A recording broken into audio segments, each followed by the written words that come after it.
aláfọwọ́sowọ́pọ̀.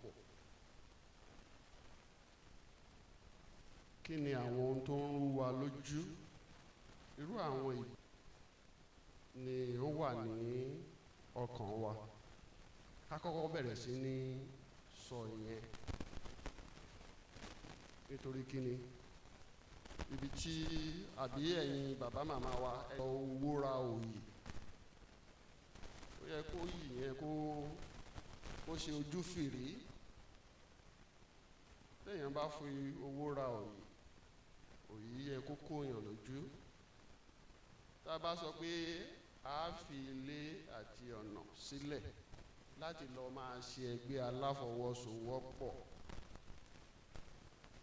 Ẹgbẹ́ aláfọwọ́sowọ́pọ̀ yẹn ó gbọ́dọ̀ ní ìfarahàn nínú ayé èèyàn, nínú ìgbé ayé èèyàn. Ẹ̀yin bàbá àti màmá wa yín lẹ máa ń sọ wípé òòṣàbò ò lè bè mí. Fi mí sí bó o ṣe bá mi.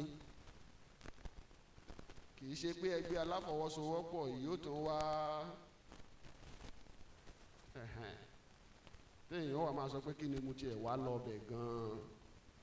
Irú ọjọ́ wo ni mo sọ pé mo fẹ́ lọ bẹ̀ gan-an?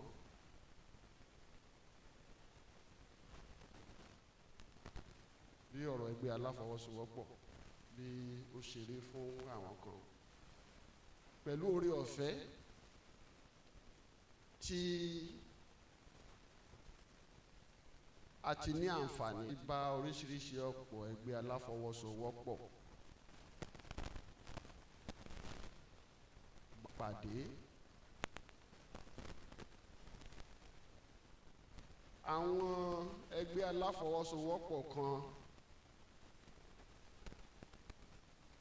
àwọn adarí ẹgbẹ́ àti àwọn ọmọ ẹgbẹ́, wọ́n máa ń fi ohùn lẹ̀ fúnra wọn pé má jẹ́ rìn pàdé ẹ̀ lójú títì o, má jẹ́ ń pàdé ẹ̀ lọ́nà o, tí n bá lè lajú pàdé ẹ̀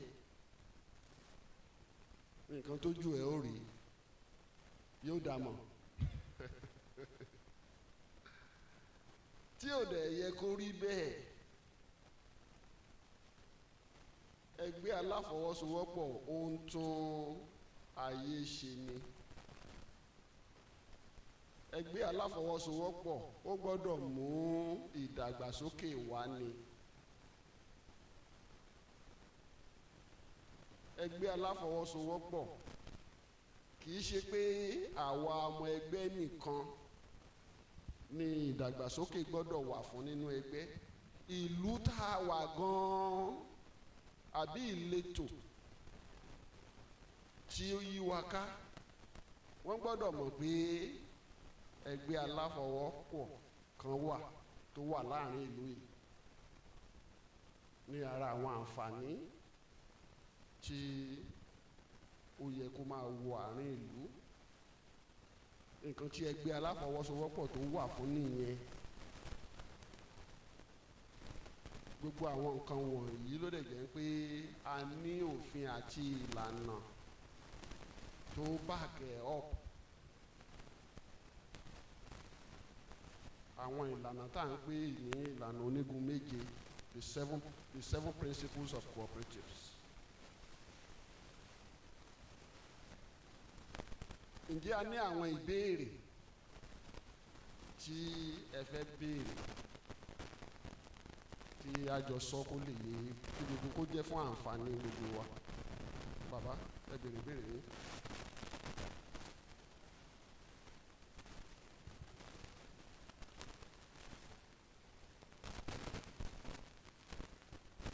Chairman ẹgbẹ́ méjì.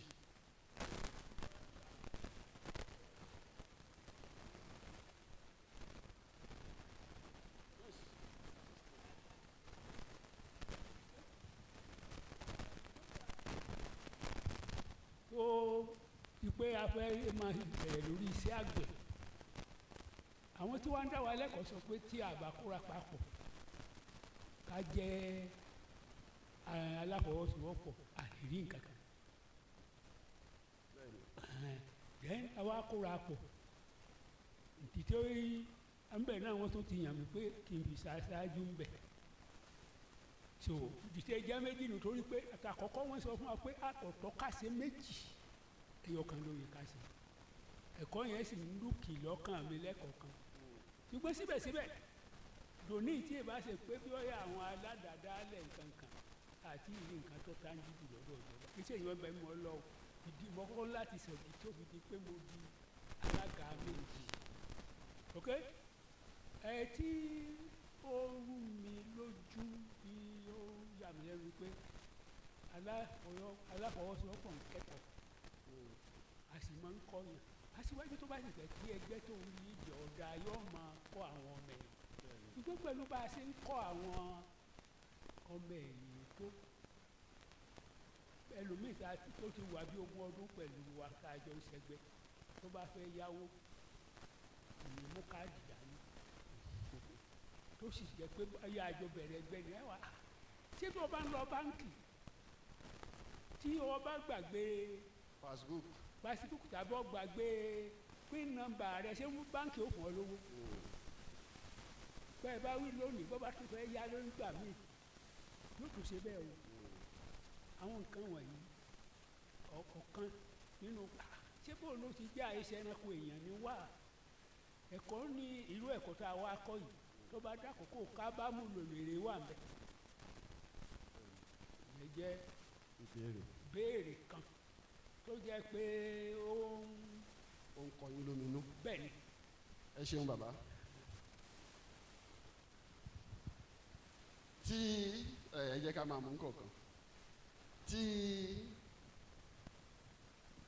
a bá kó àwọn èèyàn jọ ẹ̀yin bàbá wa náà lè máa sọ fún wa pé orí tútù orí gbígbẹ ni a kó jọ sí abẹ́ òrùlé kan tí a fẹ́ ṣe àkóso lé lórí ṣùgbọ́n àti orí tútù yẹn àti orí gbígbẹ nǹkan tó jẹ́ iṣẹ́ fún àwọn adarí ẹgbẹ́ ni pé orí tútù àti orí gbígbẹ tó wọlé láti wá sínú ẹgbẹ́ tí mò ń darí irú orí wo ni mo fẹ́ sọ wọ́n dà lẹ́yìn oṣù mẹ́ta lẹ́yìn oṣù mẹ́fà lẹ́yìn ọdún kan a mọ̀ pé ó máa ń nira kí àwa èèyàn kan ká tó sọ pé a yí padà ṣùgbọ́n òfin ni èèyàn fi máa ń mú àwọn irú nǹkan bẹ́ẹ̀ kó ṣeé ṣe tí ó bá ti jẹ́ ìlànà nínú ẹgbẹ́ pé tó bá gbà lóhùn o gbọ́dọ̀ kọ̀wé a gbọ́dọ̀ rí passbook ẹ irú ẹni bẹ́ẹ̀ kí àwọn adarí ẹgbẹ́ kan má ṣe ojúsàájú fúnrú ẹni bẹ́ẹ̀ pé èèyàn mi ni ẹ dákun ẹ bá mi wò ó ṣe kò ní ṣe bẹ́ẹ̀ mọ́ ṣe mọ̀ pé irú nǹkan bẹ́ẹ̀ wọ́pọ̀ láàrin wa kò ní ṣe bẹ́ẹ̀ mọ́ á bá sọ̀rọ̀ ẹ ti bà ẹni yẹn jẹ́ sí i ni pẹ̀lú yẹn nǹkan tí adarí tó bá fẹ́ kí irú èèyàn yẹn kó yí padà kó sọ ni wípé bá a bá rí lẹ́tà ẹ tá a bá rí passbook ẹ tọrọ tó yọ ò lè rí nínú ẹgbẹ́ yìí ó lè pariwo ó lè fapá jánu ṣùgbọ́n yóò lọ mú lẹ́tà yẹn wá a sì rí passbook ẹ gẹ́gẹ́ bí a ṣe gbé kalẹ̀ nínú ẹgbẹ́ títí wa tó bá tún lòun ó gbàgbé ní next time a tún ní kó lọ tó bá nawọ́ sókè nínú ẹgbẹ́ pé mo fẹ́ gba lóònù pẹ̀lú ìlànà tá a gbé kalẹ̀ ọmọ ẹgbẹ́ ò gbọ́dọ̀ dìde dúró kó sọ pé òun fẹ́ gba lóònù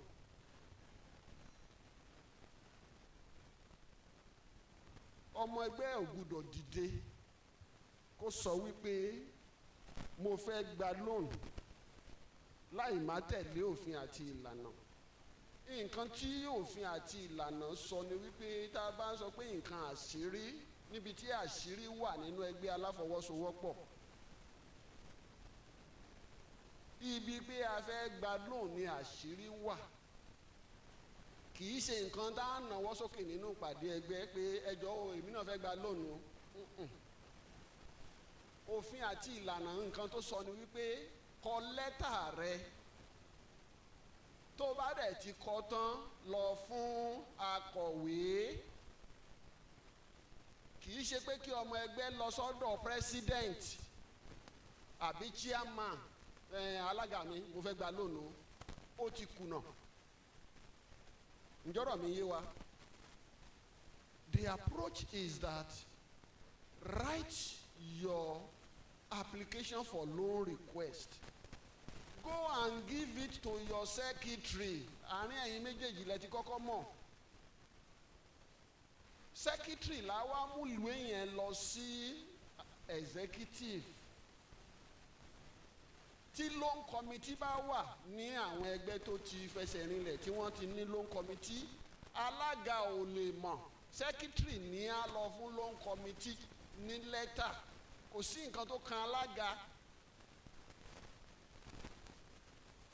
Ara ètò ìmọ̀ tí a fi ń ba nǹkan jẹ́ nìyẹn. Inú ọ̀pọ̀lọpọ̀ àwọn alága dẹ̀ máa ń dùn.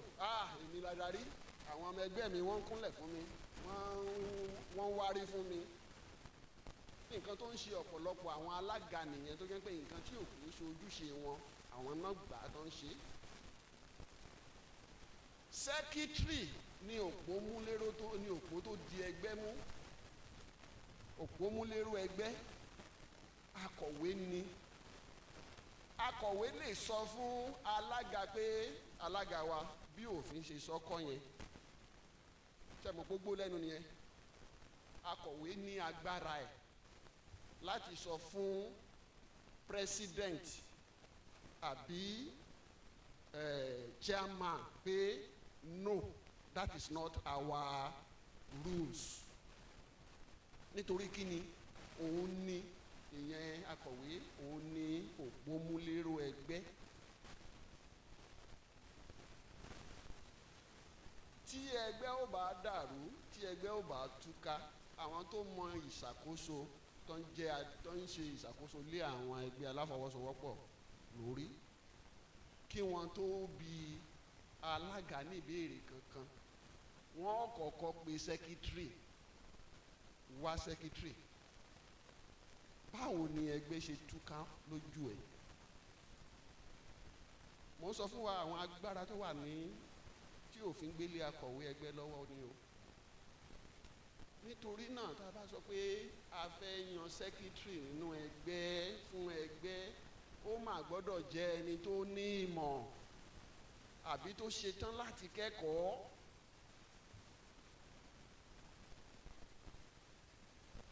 Akọ̀wé ẹgbẹ́ kò kí ń ṣe pé ojúṣe ẹ̀ ni pé kó máa community kékeré nìyẹn.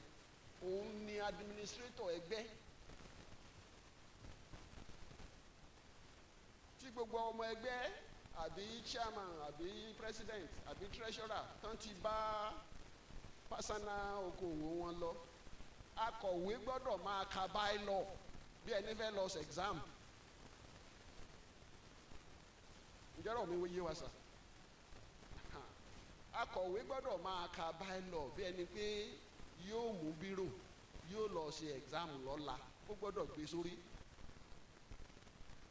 kó lè darí ẹgbẹ́ bó ṣe tọ́ àti bí ó ṣe yẹ. Ṣùgbọ́n ìyàlẹ́nu ni pé báwa ṣe ń ṣe ọ̀pọ̀lọpọ̀ ẹgbẹ́ gan-an á ti sọ gbogbo àwọn akọ̀wé yẹn di gbẹ̀wò dání. Àwọn náà wọn ò mọ ojúṣe wọn.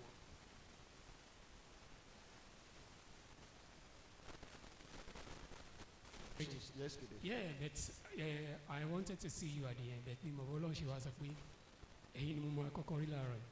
Now listen, mo tún dá cooperative sílẹ̀ pẹ̀lú Ọ̀yọ́ state. Ṣùgbọ́n nígbà tí mo discover pé to start a formidable cooperative, you need knowledgeable people. So mo consult commerce. Ìgbà tí yẹn ni Yayé Ọba ló jẹ́ commissioner. In fact, mo plan ẹ̀ ń gbà yẹn gan láti make sure pé all cooperative society wọ́n ní website together tí ó kálukú wọn máa ní. Ṣùgbọ́n parent mo nígbà yẹn pé ẹni tí mo rí òun gan ló dẹgbẹ́rú láti secretariat. Reason, this cooperative of ours at the NGO is not based in Ibadan. Trade fair là ń lò. at the end of it all mo discover pé lẹ́yìn mi unfortunately spiritual aspect mi tẹ́ ẹ sọ lánàá èmi náà ti mọ̀ fàdúrà nítorí wàá fọ́nì jù ni pé lẹ́yìn mi ló lọ ń gba àwọn owó kan tí o remit sínú táyà. ẹ jẹ́ ká kọ́kọ́ ibi tẹ́ sọ́dọ̀ yẹn. nǹkan tí mo kàn fẹ́ conclude ni pé mo wá discover pé even church cooperative ló lè survive any organization all over the world. Cooperative tèmi àti NGO mi mo ti launch ẹ̀ wọ́n dẹ̀ wẹ̀.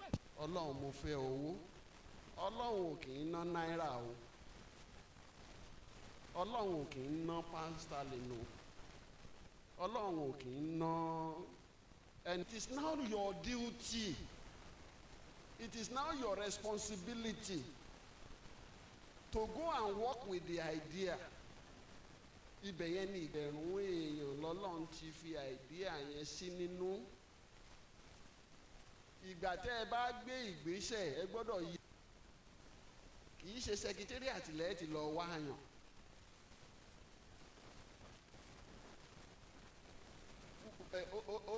Hold on, sir. I will get there. Àwọn èèyàn tó ń jẹ́ bí ọkàn ti ti yín, àwọn tí ọ̀rọ̀ yín yéra, àwọn tẹ́ ẹ̀ ní làágùn lórí ara yín. Nǹkan tó fi sọ ni wípé ẹ pé 10 to 10. Ẹ bẹ̀rẹ̀ sí ní bára yín ṣe ìpàdé, kò tí ì kan secretariat, kò tí ì kan registration. Ara àwọn àǹfààní tó wà fún tí cooperative ń jẹ nìyẹn. Tá a bá fẹ́ ṣe limited liability company àbí business name, immediately kẹ́ tó bẹ̀rẹ̀ iṣẹ́ wọn á ní kẹ́ gba CAC lọ kẹ́ lọ register. Ṣùgbọ́n ní cooperative ẹ ti bẹ̀rẹ̀, ẹ ti máa bára yín ṣe, ẹ ti máa bi owó sínú ẹgbẹ́ nítorí kí ni ìgbín ni pé register àwọn members yín dà, record keeping yín dà. Cooperative yẹn ti ń ṣiṣẹ́ lọ ká tó wá sọ pé ọ̀rọ̀ registration dé. Ǹjẹ́ ọ̀rọ̀ mi yé wa sà? So pé ẹ kọ́kọ́ lọ secretariat yẹn ẹ bá wa wá àyàn tó ní ìmọ̀ tó ní nǹkan. Bó bá ní ìmọ̀ ṣé ọkàn yín lè ṣọ̀kan. I'm coming, sir. Oh. Yes. Now, yeah.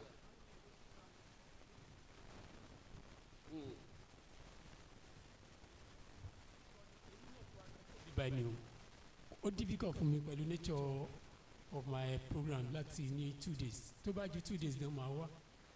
Nǹkan tí ó ṣẹlẹ̀ ni pé mi ò gbéra mi ga bẹ́ẹ̀ mo dúpẹ́ lọ́wọ́ Ọlọ́run. Èmi ni mo gbé brand new cars fún àwọn civil servants ní Oyo State. Èmi mo kó ọ̀kadà fún wọn. Nobody pays a kobo. I brought foreigners under my company, Busatabo Nigeria Limited, ní ayé Ládọjà Akala. So nǹkan tí mo ṣe ń gbà yẹn táwọn èèyàn rí i pé kì í ṣe exhibition motor, exhibition ọ̀kadà, kí n tún gbé fáwọn èèyàn kọ́lọ́kadà ó gbà, kí police ó gbà, kí civil servant kí n tún gbé wá. Tí Akala fi béèrè lọ́wọ́ mi pé àbúrò mi kí ló tún lè ṣe fún gọ́ọ̀mẹ̀ntì mi kó fi lè mọ̀ pé mo ti débẹ̀.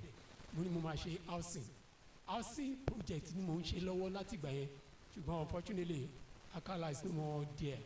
But general jẹ́mbẹ̀ wọn nítorí pé òun ló kọ́kọ́ ṣerú nǹkan báyẹn ní Ọ̀yọ́ State, ó wá látàrí sanwó. Wọ́n tún dúpù òyìnbó, wọ́n lọ lẹ́yìn mi, wọ́n lọ gba rice lọ́wọ́ ẹ̀ pé èmi ò mọ̀ ọ́ ṣe tó. At the end òyìnbó ò rí rice mọ́, àmì kò rówó, ó sick tán láti gbé lọ. Ṣùgbọ́n nígbà tí àwọn ọlọ́pàá dé síbẹ̀ tán ní kí n help wọn, èmi mo sọ method pé cooperatives la máa lò pé ẹ jẹ́ kí ọlọ́pàá tí ò wọṣọ méjì, àwọn tó wà armed káwọn náà máa wọ aṣọ, pé àwọn tó dùpù òyìnbó tó yìnbó fi sick nígbà tó dé a máa gbà padà. Fìlà lásán ni mo sí ibi tí wọ́n wà. Wọ́n dẹ̀ mọ́ ní tí mo fẹ́ fàyọ ni pé ohun tó wà lápò mi táwọn èèyàn fẹ́ gbà mo fi dá cooperative sílẹ̀, mo dẹ̀ gádà èèyàn. Àwọn èèyàn rí pé mo really easy láti help because I like helping people. So at the end, you from church, people came. So at the end of it all, mo kàn discover pé wọ́n dẹ̀gbẹ́rú nígbà tí mo wá fẹ́ tún ṣe mo rò pé the best way ni pé kí n lọ wá ẹnìkan ní secretariat because white man sọ pé cooperative and teachers wọ́n máa ń lọ gba àwọn èèyàn níta ni kì í ṣe members ló máa ń ṣe secretary so at the end wọ́n discover pé wọ́n kò knife together pẹ̀lú bọ́bọ̀ tí wọ́n gbó wa nígbà tó rí i pé mo fẹ́ lé pẹ̀lú ẹni secretariat ó gba transfer padà lọ sí Ògbómọ̀ṣọ́ ìjọ tó fi pàdé mi ní governor's office orúkọ wọn report ẹ̀pin iṣẹ́ ẹ̀sìn because wọ́n lè fi kú léèyàn torí mo mọ̀ pé nígbà tó fẹ́ ṣe cooperative website yẹn mo print so many things ìjọ tí mo fẹ́ pàdé wọn lé ẹgbẹ́ a day before tí mo kàn ní kí n lọ confirm how many people register gbogbo pamphlets mo kó fún wọn tán dẹ̀ gbowó lọ́wọ́ mi ní ẹ̀yìn lórí làǹbẹ̀ mo discover pé they were all there so mi pé they are only working for their salary they are not working for the masses so Ọ̀yọ́ state government ló fún mi ní trade fair ibẹ̀ ni mo gbé mo ń ṣe weekend market twice in a month whereby banks will come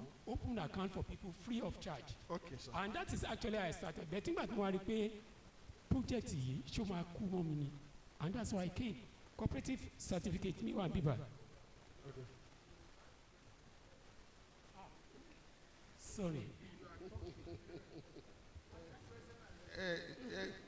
ẹ ṣá ẹ má bínú ṣẹ́rí gbogbo tẹ́ ẹ sọ yìí a bá wà ní ìdákọ́ńkọ́ ẹ lórí ọ̀fẹ́ láti tú palẹ̀ ẹ béèrè ìbéèrè kan lẹ́ẹ̀kan wọ́n dẹ̀ ti bẹ̀ sí dání lóhùn ẹ̀ jẹ́ kán ṣe tán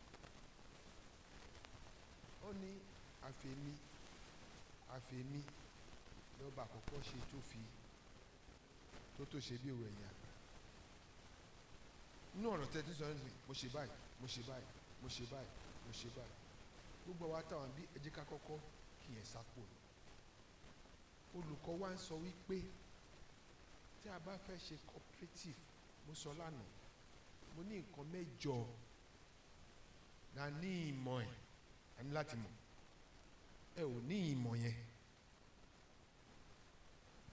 nínú ẹ̀sìn ó ní ẹ wá mi ẹ mọ̀ mi kẹ́ tó ṣe kí ni kẹ́ tó sìn ti Islam ni ní ti àwọn kiriyó àbí kìrìsìtẹ́nì nínú ó ní àwọn èmi ṣègbè tó dé pé wọn ò ní ìmọ̀ Osia forces ìgbà tó dé Osia 6 ó ní àánú ni mo fẹ́ kì í ṣe bọ́ àti ìmọ̀ ọlọ́run Allah ìmọ̀ ẹ̀ ju ẹrẹ ẹbọ sísun lọ kẹ́ ẹ tó dáwọ́ lé ohunkóhun ẹ ní láti ní ìdánilẹ́kọ̀ọ́ òun ni wọ́n yìn ẹ̀ẹ́dẹ̀ tíjẹ́ kan délẹ̀ ẹ sáà ń sọ nǹkan tẹ́tí ṣe ẹ̀yẹ́ ti kọjá lọ ẹ wá tún béèrè bẹ́ẹ̀ pé kí lẹ lè ṣe ní ìsìn tí ẹgbẹ́ yìí ò fi ní kú ẹ jẹ́ kán dá ẹ lóhùn Ọlọ́run á ràn yín lọ́wọ́ tó tí ọ̀làgbà bá ṣe ìdánilẹ́kọ̀ọ́ délẹ̀ tá a bá fẹ́ fi àfikún sí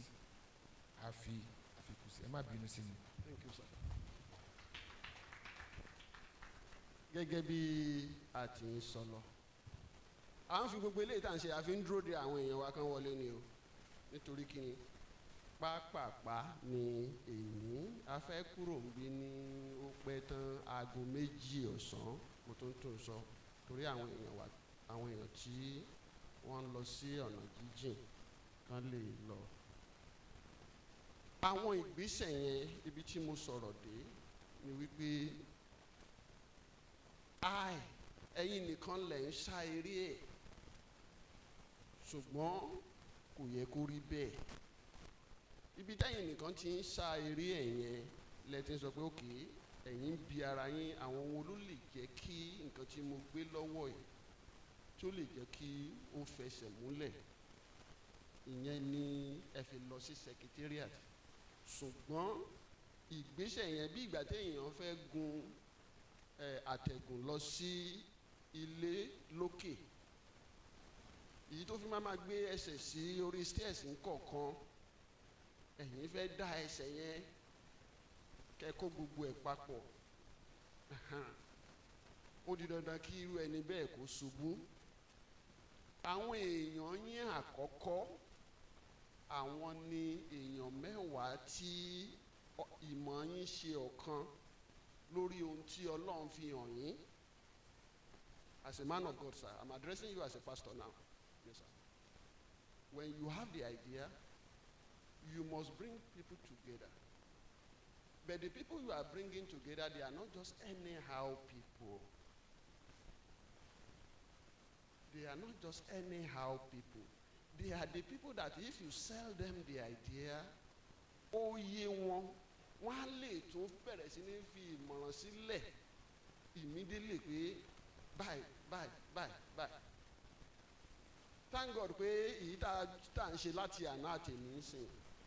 Ṣùgbọ́n àwọn kan jókòó, wọ́n ti fi ìmọ̀ kún ìmọ̀, ẹ ti ń rí wọn látàná. Téèyàn bá dẹ̀ ti dé level yẹn, ó ti kúrò ní level I, mo ṣe gbá, mo ṣàwo, mo ṣe anything tí ó bá fẹ́ dáwọ́lé ní orúkọ ẹgbẹ́ yẹn, gbogbo wa ni. Ṣé ń gẹ̀tẹ̀ sá? Ẹ jẹ́ n tó fi kan kún because ẹ mention church. Mi ò mọ̀ ẹ̀ tí ì sọ àti ìjọ ṣe àlàyé ní kíkún. Ṣùgbọ́n tó bá jẹ́ pé church yín àbí mọ́ṣáláṣí yín ó ní ipa tí ó ń kó nínú NGO yẹn àbí cooperative yẹn, ó wrong. Ọmọ ẹgbẹ́ aláfọwọ́sowọ́pọ̀ ó yàtọ̀ sí ìjọ. Pẹ̀lú oore ọ̀fẹ́ Ọlọ́run ti fún wa ní àǹfààní láti la gbogbo ẹ̀ kọjá. Ara àwọn nǹkan tá a ṣàlàyé lánàá tí mo ṣe yẹn, mo ti gbé kalẹ̀ fún ìjọ ńlá ní Redeemed Christian Church.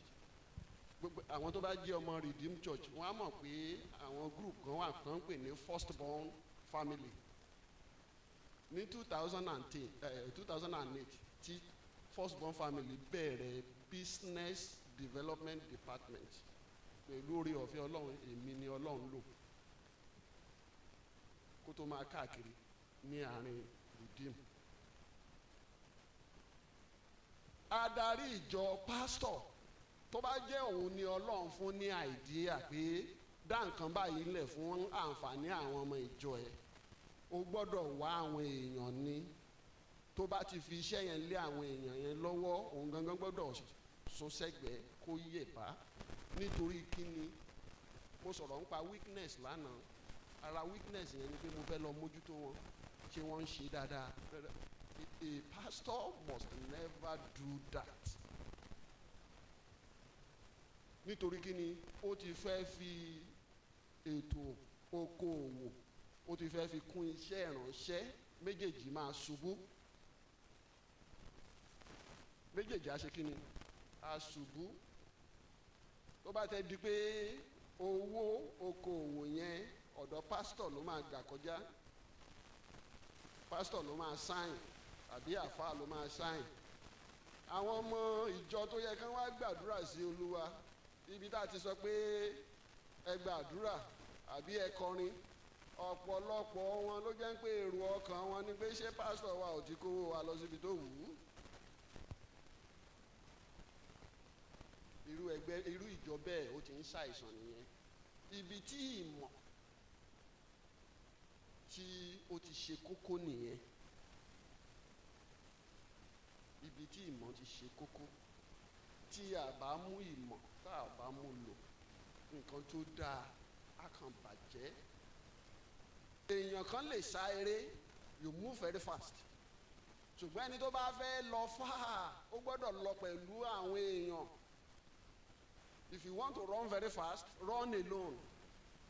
If you want to go very far, go with people. Ṣùgbọ́n tí wàá yé àwa kan pé a gbọ́dọ̀ kó méjèèjì papọ̀. Àsìkò kan wà tó jẹ́ pé wàá sá eré yẹn ìwọ nìkan. Ṣùgbọ́n o gbọ́dọ̀ mọ ibi tó ti gbọ́dọ̀ dá dúró tí àwọn èèyàn gbọ́dọ̀ take over. Ìgbà táwọn èèyàn bá take over, ìgbà yẹn ni a lè fi ìmọ̀ kún ìmọ̀. Ó dẹ̀ gbọ́dọ̀ yé yín pé àwọn èèyàn ti take over ń sìn, àtijọ́ ó ti di àjọni. Kò tí ì bàjẹ́. If you still have the register and we can still recall them, we can still do that. Nǹkan tá a wà fún nìyẹn. Nǹkan tí conference yàrá nǹkan tó dálé lórí nìyẹn. That is the purpose. So ní agbára lọ́wọ́ Ọlọ́run, ìbáṣepọ̀ wa ó sì ń tẹ̀síwájú. Ṣùgbọ́n pé èmi ni mo ní I ẹ kọ́kọ́ deal pẹ̀lú yẹn náà, ẹ kọ́kọ́ deal pẹ̀lú ẹ. Once you bring 10 people together in a cooperative movement, 10 suitable number, they all become promoters. Àìmọye cooperative ni mo ti bá register. Àwọn mẹ́wàá yẹn nínú registration form yẹn tí ìjọba ní ẹ fi orúkọ wọn ránṣẹ́, nínú àkọsílẹ̀ ìjọba, they are the promoters of the cooperative, not you again. So ìyẹn ti kọ́kọ́ pa èmi ni mo dá lẹ̀, ó ti kọ́kọ́ parẹ́. Àárín ara yín informally lẹ́mọ̀ pé pastor sososo ló dẹ̀ mú idea ìwá fún wa, ṣùgbọ́n pastor sososo gbọ́dọ̀ yọ kúrò ní mind ẹ̀ pé òun ni òun mú wá àbí òun ní. So pẹ̀lú oore ọ̀fẹ́ Ọlọ́run a máa dá sí. Ẹ jẹ́ kí mọ́mí sọ̀rọ̀. No, ẹ tí ẹ lè lórúkọ ń bẹ̀. Yeah. Sir, gbogbo registration is gbogbo ẹ̀ ni mo mọ̀. So mo mọ bí torúkọ yín ti lè yọ tó bá fẹ́ yọ. Nínú cooperative orúkọ yín ò lè sí lórí certificate Ọ̀yọ́ state ni mo wò lọ́wọ́ yín ẹ̀. So tí n bá fẹ́ wá orúkọ yín ibi torúkọ yín lè wà tó bá yẹ kó wà ń bẹ̀, màá dé secretariat. Fọ́ọ̀mù tẹ́ fíìlì yẹn gangan ni màá sọ fún wọn ní secretariat pé mo fẹ́ rí. So kò sí problem pẹ̀lú orúkọ yín, ò nídìí láti wà ń bẹ̀ kẹgbẹ́ tó lọ. Ibi tí a wà nílé ayé yìí, ọjọ́ kan la wá sílé ayé, kì í dẹ̀ ṣe àwa la sọ pé mò ń lọ ilé ayé, àmọ́ bá a ṣe délé ayé yìí kan bára wa ń bí la dàgbà sókè. Ọjọ́ tá a bá kúrò nílé ayé yìí mi rò pé nìkan kan mọ̀ ọ́. A kàn ṣe gbogbo yìí tọ́lọ́run bá fún wa láǹfààní láti ṣe. Ọjọ́ tọ́lọ́run bá ti sọ pé ó ti tó, àfẹni tó bá gbé nǹkan jẹ. Ẹni tọ́lọ́run bá sọ pé ó ti tó, ọjọ́ tó tó yẹn kò mọ nǹkan tó ń ṣẹlẹ̀ mọ́ lẹ́yìn ẹ̀ o. You don't know what is happening again when you are no longer there. If you like, gather billions upon billions of naira. Àwọn ọ̀gá mi mo ti rí wọn bí ń sìn, a máa ń gist gan láàrin ara wa. Ẹni tó kówó jọ tó jẹ́ pé àbúrò ẹ̀ ló sọ pé ẹ̀gbọ́n mi ò kì í mu ọtí ṣùgbọ́n òun ló ní owó yìí. Ọtí tí ò mu màá kọ́kọ́ mú nínú owó ẹ̀ náà.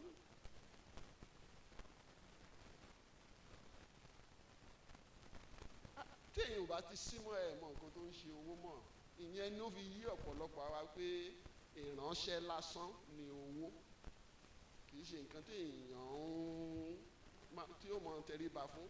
You don't worship money. Money is just a servant to be sent on an errand.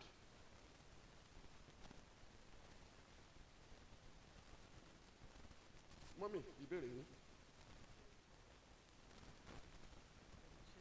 God bless you really good. Ṣe rí nǹkan tí èmi fẹ́ sọ ó fẹ́ fara pẹ́ títí wọn yìí, bọ̀ torí pé wọ́n ti ṣe àwọn àlàyé kan mi ní jẹ́ kó gbà wá ní àkókò. Nínú ẹgbẹ́ tí èmi wà, gbà tí à ń ṣe ẹgbẹ́ yẹn àwọn kan ló wá, a ṣáàrí pé ọ̀sọ̀ọ̀sẹ̀ tá a bá ti ń ṣe meeting, àwa náà la tún ń dáwó, wọ́n dẹ̀ láwọn máa fún wa ní nǹkan ni. Bọ̀ létà ńgbà tá a rí pé a máa tún ń dáwó sí gbọ́ àtúmọ̀ánì ní àwa bíi mẹ́jọ, ẹ jẹ́ akúfẹ́kẹ́ ìfẹ́ kan fi kíní ìṣe cooperative bá a ṣe bẹ̀rẹ̀ nìyẹn, to the glory of God. Ní pápákọ̀ láàrin bíi oṣù mẹ́ta àti tó bíi 32. Along the line tí kíní yìí lọ, èmi ṣe secretary, ọlọ́ndẹ̀ ṣe pẹ̀lú ìwọ̀n kéékèèké ìwé tí mo mọ̀ kò jẹ́ kí n sì wé kọ́. Ngbò tún yá wọ́n ní kí n ṣe treasurer, mo tún ṣe treasurer yìí, ọlọ́ndẹ̀ jẹ́ kí n yan yọ, tó jẹ́ sẹ́gbẹ̀gbà kan máa ṣe overall inspection. Nígbà tí owó sì ní dáadáa wọ́n ní ìyá yìí ni ẹ jẹ ní iye báyìí o, mo ní èló ní 200 naira then mo ní mo yọ̀ǹda ẹ̀fẹ́ gbẹ́, so ìyẹn tún lọ ngbé àwọn fi mi jẹ president, mo mo ṣe president lọ́dún 4 àkọ́kọ́ wọ́n tún láwọn tún mi yàn ṣùgbọ́n ọdún 4 ẹlẹ́ẹ̀kejì yẹn bí ìgbà téèyàn wà ní inú náà ni yes torí mi mọ̀ wípé wọ́n ti ń ṣèpàdé lẹ́yìn ìpàdé and God being so good kẹ́ ẹ sọ̀rọ̀ kí n pé ṣé n tẹ́ ẹ fẹ́ nì ká ṣe báyìí ó ní mi fọwọ́ kówó ìgbà tí mò ń fọwọ́ kówó gan mi ní skeleton kankan ní cupboard later ni mo wá ń gbọ́ mo wá sọ fún wa pé àwọn nǹkan tó yóò lè jẹ́ ká tẹ̀síwájú tí mo fẹ́ ká ṣe agbé gbogbo ẹ̀ síwájú wọn àdìsá ìpá máa ra lẹ̀ adẹ̀ra lẹ̀ yẹn nígbà náà ilẹ̀ yẹn was just ní heart of the local government nílẹ̀ yẹn wà ọlọ́run ṣàṣe ara a wá pé èmi náà ni mo gbé ẹgbẹ́ yìí pé ẹ jẹ́ ká lọ rẹ́gísítà kó mọ̀ pé àwa náà lá máa dapà lá máa dakún bí a lọ rẹ́gísítà pẹ̀lú iléyẹ ẹgbẹ́ kan tí mo ti mọ̀ dáadáa tó dẹ̀ pé àwọn yẹn náà ń ṣe dáadáa gbàtà ara lẹ̀ tán ṣàpè kó sí bí yẹn ṣe máa ṣe tí ò ní fì nínú ẹgbẹ́ so owó tá a ti fi ralẹ̀ tí lè òde tí ì mú nǹkan kan wá ó wá ń jẹ́ kó yí díẹ̀díẹ̀ láti rí lóònù fún àwọn èèyàn so a bẹ̀rẹ̀ sí ní tún dọ́gbọ́n sí i but ogun tí àwọn yẹn ti gbé tí mi tẹ́lẹ̀tẹ́lẹ̀ tó yẹ pé àtúróyàwó bíi 6 díẹ̀ ṣáà jẹ́ pé àjọ jẹ́ church member bọ́n ṣe gbé ẹjọ́ dé church mi ò mọ̀ àwa 13 ni wọ́n pè nínú church èmi nìkan ni mi mọ̀ nǹkan tí a fẹ́ sọ God being so kind mo dẹ̀ ní ọkọ tó yẹ pé ó jẹ́ kí n mọ̀ pé tó ń pè lákọsílẹ̀ kì í ṣe nǹkan tí mo lè fi ṣeré so gbà tí àwọn yẹn gbógun yẹn dé kán fẹ́ ṣe meeting mo ní kán jọ kán jẹ́ kí n sáré lọ́ọ́lé mo dẹ̀ ní special bag fún gbogbo ẹrù yẹn mo gbé wá ẹni tó sọ pé ẹ wo ilẹ̀ tààrà yẹn gan ó kówó president yìí ó kówó wa jẹ owó wa ló fi ra mọ́tò mo lọ́kọ mi lọ ra mọ́tò fún mi pé kì í ṣe owó ẹgbẹ́ dẹ́ni èlò gan lówó ọ̀hún ṣé n tó talẹ̀ fún wa ṣé kò gbowó ni mo invite ẹ̀ ó wá bá wa ní church the man was a very strong Muslim ó dẹ̀ sọ ó dẹ̀ mú ìwé yẹn ó dẹ̀ kó everything lẹ̀ wọ́n rí ẹni tán ti wá rojọ́ fún wọn sọ pé àṣé ẹni bí ni ìwọ lágbájá yìí ṣé bó olóòmọ̀ ń pa bí wọ́n ṣe ralẹ̀ but ká tó rà á èmi tí mi sọ pé gbogbo àtà jẹ́ executive àti members bíi 8 àti kọrúkọ tá a ti sign síwájú ẹ̀ bẹ́ẹ̀ ni sà pé ká ralẹ̀ I presented that after all said and done wọ́n wá ní ìbò ló ti wá kó sówó tẹ́ ẹ fi ralẹ̀ náà ló tó fi ra mọ́tò ni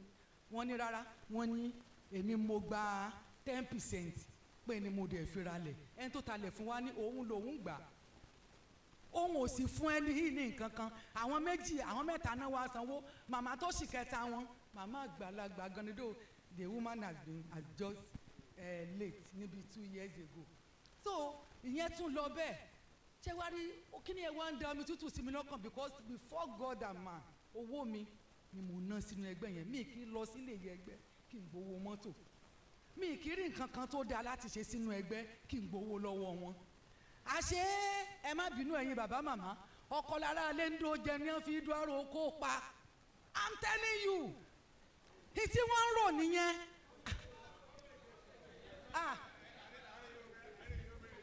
ẹ ṣe sà so kí n má fọ̀rọ̀ gùn ló jẹ́ kí n sọ pé ẹ má bínú kí n tó pòwe yẹn so wọ́n ṣàrò pé bóyá mo ṣàǹkówó yẹn náà jẹ ni ń gbòyà wọ́n pé oscofed wọ́n pé ilé ìyẹgbẹ́ náà bá ní àwọn ti yẹ gbogbo kíní ìwé ẹni yóò kówó jẹ ẹni yẹn láti máa sọ fún mi church member mi is an elder in the church ó ló kó jẹ ẹ mọ bí ẹ̀rí ibi tó ti kó jẹ ni wọ́n ní sọ ma ń kówó jẹ lójú ìwé ni mo ní mi ìgbowó mi so irọ́ yẹn pọ̀ mo wá rí i pé mo bẹ̀rẹ̀ sí ní gbọ̀pẹ́ pé ọ̀nà torí because lórí ilẹ̀ yẹn a lọ ṣe ẹ̀yìn AGM níbẹ̀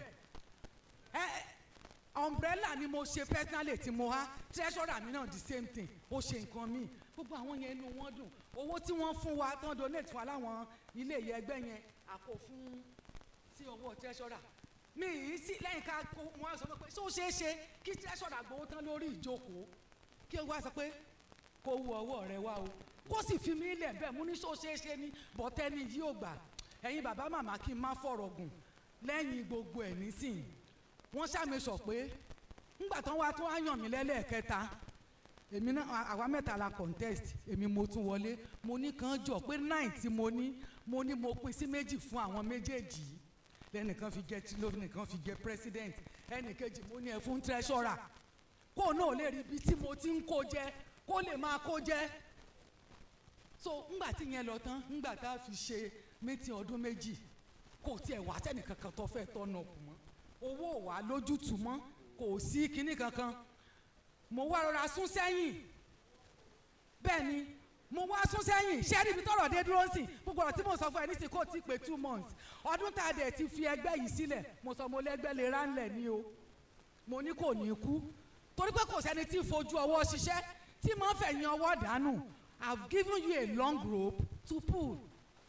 So with the situation of this nísìnyí báyìí ẹgbẹ́ yìí fẹ́ dìde nọ́mbà ní rárá ẹgbẹ́ tó ti kú ń bo la ti fẹ́ gbé dìde mo lẹ́ẹ̀tọ́ bẹ́ẹ̀ ń gbòòyà ní ìyàwó ẹ̀ bá lọ bá àwọn èèyàn chọ́ọ̀chì pé ẹ gbà ń wo ẹ bó ń sọ fún Dickness Ayíbẹ̀sí wọn làwọn ò fi obìnrin hàn ọkọ mi o ń gbọ́ mo tún gbé ilé sọ ilé mo wá kó gbogbo wọn jókòó ńgbà tán pè mí mo ní ẹni kó bá mi ọkọ ẹ̀ ló jókòó yìí ọjà tí ò ní rìsíìtì tí mo tà fọkọ ẹ̀ tí mo fi fẹ́ fọ obìnrin hàn kó ṣàlàyé ẹ̀ fún mi lọ́kọ̀ ẹ̀ bá ní súnmọ́ wọn kó bẹ̀ wọ́n mo lè mi ò bá yín jà ṣùgbọ́n àní tó bá ku èmi nìkan nígbó ẹgbàmọ̀ pòrò máa ké eléyìí àgbèdìde mo sì fi odidi ọdún 2 àbọ̀ lọ sílé ìyẹn ẹgbẹ́ every month mo ní tápá yín ò bá kakínní mo ní màá sọ di tìjọba mi ní tán 2 months ègòlò tó ṣẹ̀ṣẹ̀ yọjú ní à ń pè é ilẹ̀ tí mo rà yìí àwọn owó àti kú treasurer àti president àwọn méjèèjì ti talẹ̀ yìí yes wọ́n ti tà wọ́n sì pín owó rẹ̀ bẹ́ẹ̀ ni mà mo wá sọ fún wọn mo ní ẹ wò ó. ẹ ṣe mà. yes sir ó wá sọ fún mi ó ní kí lèmi mọ̀ nínú cooperative mo ní tí n bá fi tó wà nínú cooperative hàn mo ní wà sá kábàkábà. ẹ ṣe mà. so nísìnyí báyìí irú ilẹ̀ tí wọ́n tà yẹn ṣé tápá lè yẹ gbé ọba ti ká torí mo rẹ́dì láti bá wọ kí nìjọba ó ṣe.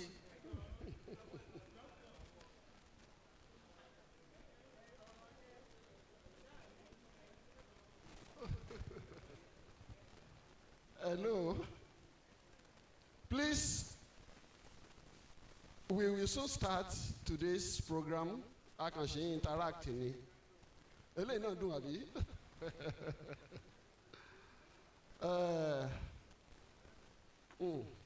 Cooperative.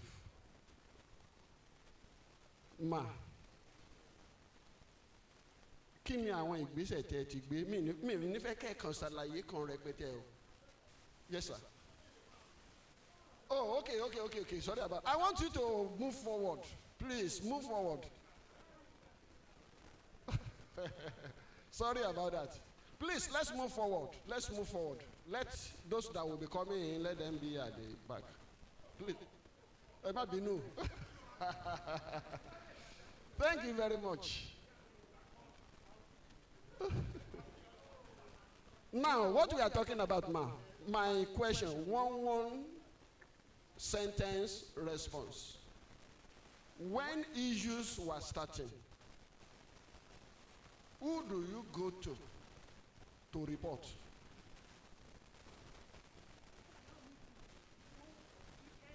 Okay, you are blindsided. Okay, ma'am. Secondly, is your cooperative a registered cooperative? You have your registered certificate. Very good. Okay, and you know who is the custodian now? Very good. The reason I ask is this. When things were happening, you went to Oluyole, that is a union. That is your error number 1. And the reason is that many of us, we see the cooperative union as the authority over we call them primary societies. Your society is society, Baba society, and so on and so forth. We call them primary societies. We now see willingly we release or relinquish authority to the union. It is very, very wrong. Today, as small as I am, as I'm standing before you, I have helped some societies to extricate themselves from any union. When the unions are lording it over, it is wrong. There is no rule. We do union because we want the power of numbers for us to achieve the goals, the objective that individually the society may not be able to achieve. But if it is already becoming something else, that you are worshiping the union, you are spending money on the union executives, you are not supposed to. If you want to give union anything, it is your willing gift. Not that they would demand for it, or you yourself, you see it as, this is what we must do. It is our obligation. There is no obligation like that. Now, what you're supposed to do, since you are a registered cooperative, is to approach the authority. You approach the authority. They won't like it, but that is the right thing to do. They won't like it before because you are reporting misbehaviors. So those who are committing the misbehavior, they won't like you. Even the one you didn't do, they've said you did it. So you need to approach the authority. When you approach the authority, you need to know where you registered. Yes. They have the umbrella power to order them. Mr. Lagbaja, Mrs. Lagbaja, irú àwọn tán lọ ta lẹ́yìn yẹn, ilẹ̀ òòṣà náà tà. Ilẹ̀ òòṣà náà tà. Ẹni bá dẹ̀ gbé nǹkan òòṣà, ó wá kú bí tí ó ti lò ó. So, lẹ́yìn ètò yìí, ṣé Ìbàdàn lẹ wà bíbo? Okay. Lẹ́yìn ètò yìí tá a bá ráyè sọ̀rọ̀, à á sọ̀rọ̀. Tá a bá ráyè sọ̀rọ̀, I can't remember again. So, after this conference, if we are unable to talk today, we will speak. You may not need to come for us to sit down physically. We may talk on phone. You will give me, you are still the president. Okay. You will give me the names and telephone numbers of the secretary and the president.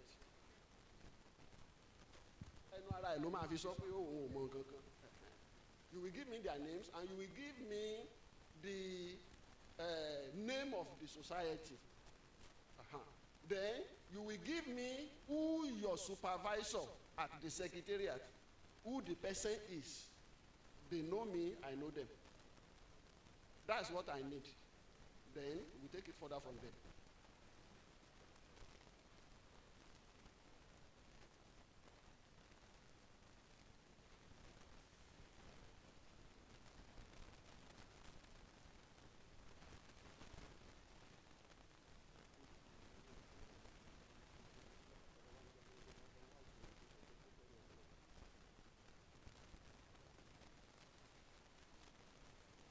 So, that's what we will do, ma. And then, let's see how God will intervene. Any other question? I think we should. Baba? I think there was a hand there. Okay. Òmíràn tí mo fẹ́ bèrè ni pé cooperative mo sọ lẹ́ẹ̀kan kó ní ẹ̀kọ́ kíkọ́ nísìnyí mú ní dúró mbẹ̀. Ó ti bí ọ̀pọ̀lọpọ̀ ọmọ ẹgbẹ́ tẹ bá pé wọ́n ẹ dá sí àlọ́jọ́ pàwápọ̀ kájọ wà ní lẹ́gùn kan náà wọn ò ní kọ́ra sí. Ẹ bá pé 20,000 láàbì ṣàjọ̀dún inú wọn á dùn. Inú wọn á dùn pé ṣé ìgbà táwọn èèbò mú wá ṣé wọ́n mú pé. Bàbá ibi tí ká má fà lọ́wọ́ náà sà. Ibi tí àṣìṣe ti wọlé ni pé báwo náà ṣe di ọmọ ẹgbẹ́ tí wọ́n san shares ọwọ́ àwọn adarí ẹgbẹ́ nìyẹn wà. Tó bá dẹ̀ di pé wọ́n dá yín lóhùn wọ́n fẹ́ ṣe àjọ̀dún owó tó ń dá fún àjọ̀dún yẹn kó kọ́kọ́ lọ sí shares. Ok èyí ó lọ bẹ́ẹ̀ bá a bá wá sọ fún ọ pé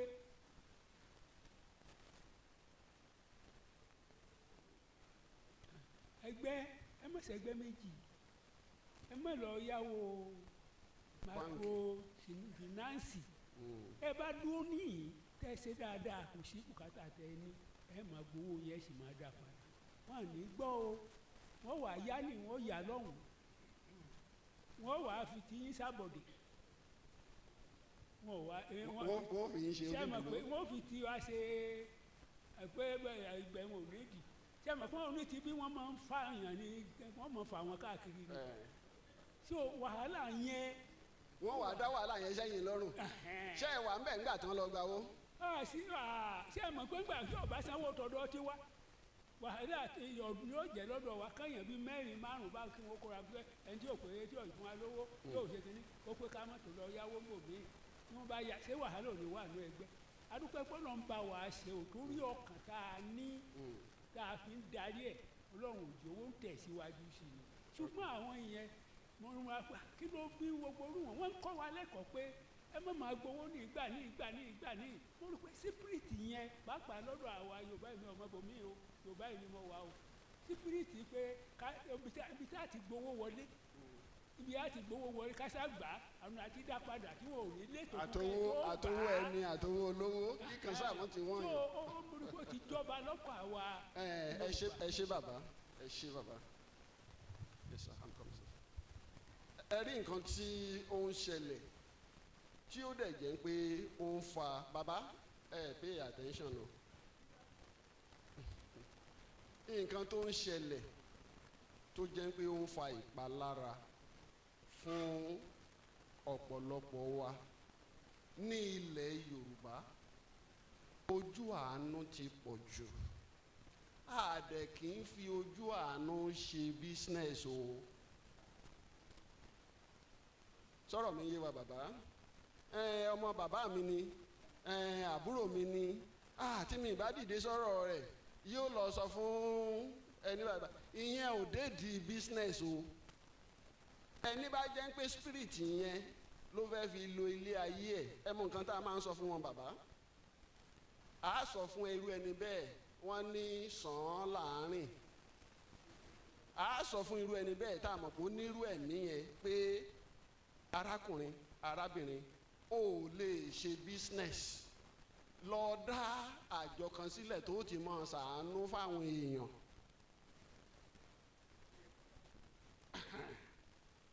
ẹni bá ń ṣe business téèyàn bá gba ọmọ ìyá ẹ̀jẹ̀ gangan tó fi sí ẹnu iṣẹ́ yẹn tíṣẹ́ yẹn bá dojúrú ọmọ ìyá yẹn wà lára àwọn tí yóò mọ sọkò lójú pé ó bẹ̀rẹ̀ okòwò àmọ́ ibi tó bá a já ẹ̀yin dẹ̀ ti fi okòwò ṣe mọ̀lẹ́bí tilé kò gbọ́dọ̀ rí bẹ́ẹ̀ ká ní business class training là ń ṣe nǹkan tẹ́ mọ̀ gbọ́ lẹ́nu mi in fact ẹ padà dédé báyìí ẹ lọ sọ pé ó yá lọ bá mi pé gbogbo wọn wá mi ò fẹ́ rí yín mọ́ sọ̀rọ̀ mi yé wa sà wọ́n ṣan cs ṣùgbọ́n wọ́n lè wá owó tí wọ́n fi ṣe àjọ̀dún nínú òfin àti ìlànà ẹgbẹ́ gbogbo àwọn tí ò tí ì san cs yẹn wọn kì í ṣe ọmọ ẹgbẹ́ nítorí kíni nǹkan tó pa yín pọ̀ láti di ọmọ ẹgbẹ́ wọn ò tí ì ṣe ojúṣe yẹn ẹ jẹ́ kó yé wọn láti èní lọ ẹ tí ì di ọmọ ẹgbẹ́ wa o wọ́n ní ẹ̀yin bàbá wa náà lè sọ pé àìtéyínká lèèyàn ń dọwọ́ bò ó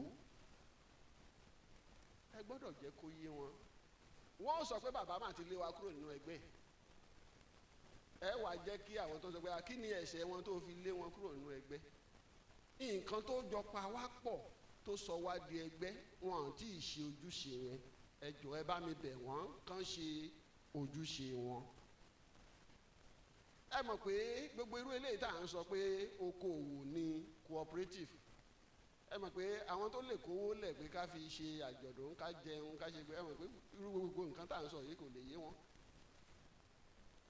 wọn nítorí kí ni gbogbo ọ̀rọ̀ tá a máa ń sọ pé nínú ẹgbẹ́ yìí nínú ẹgbẹ́ yìí nínú ẹgbẹ́ yìí ọ̀pọ̀lọpọ̀ ló jẹ́ pé nǹkan tó wà lókàn àyà wọn ni pé ẹgbẹ́ àdúgbò là ń ṣe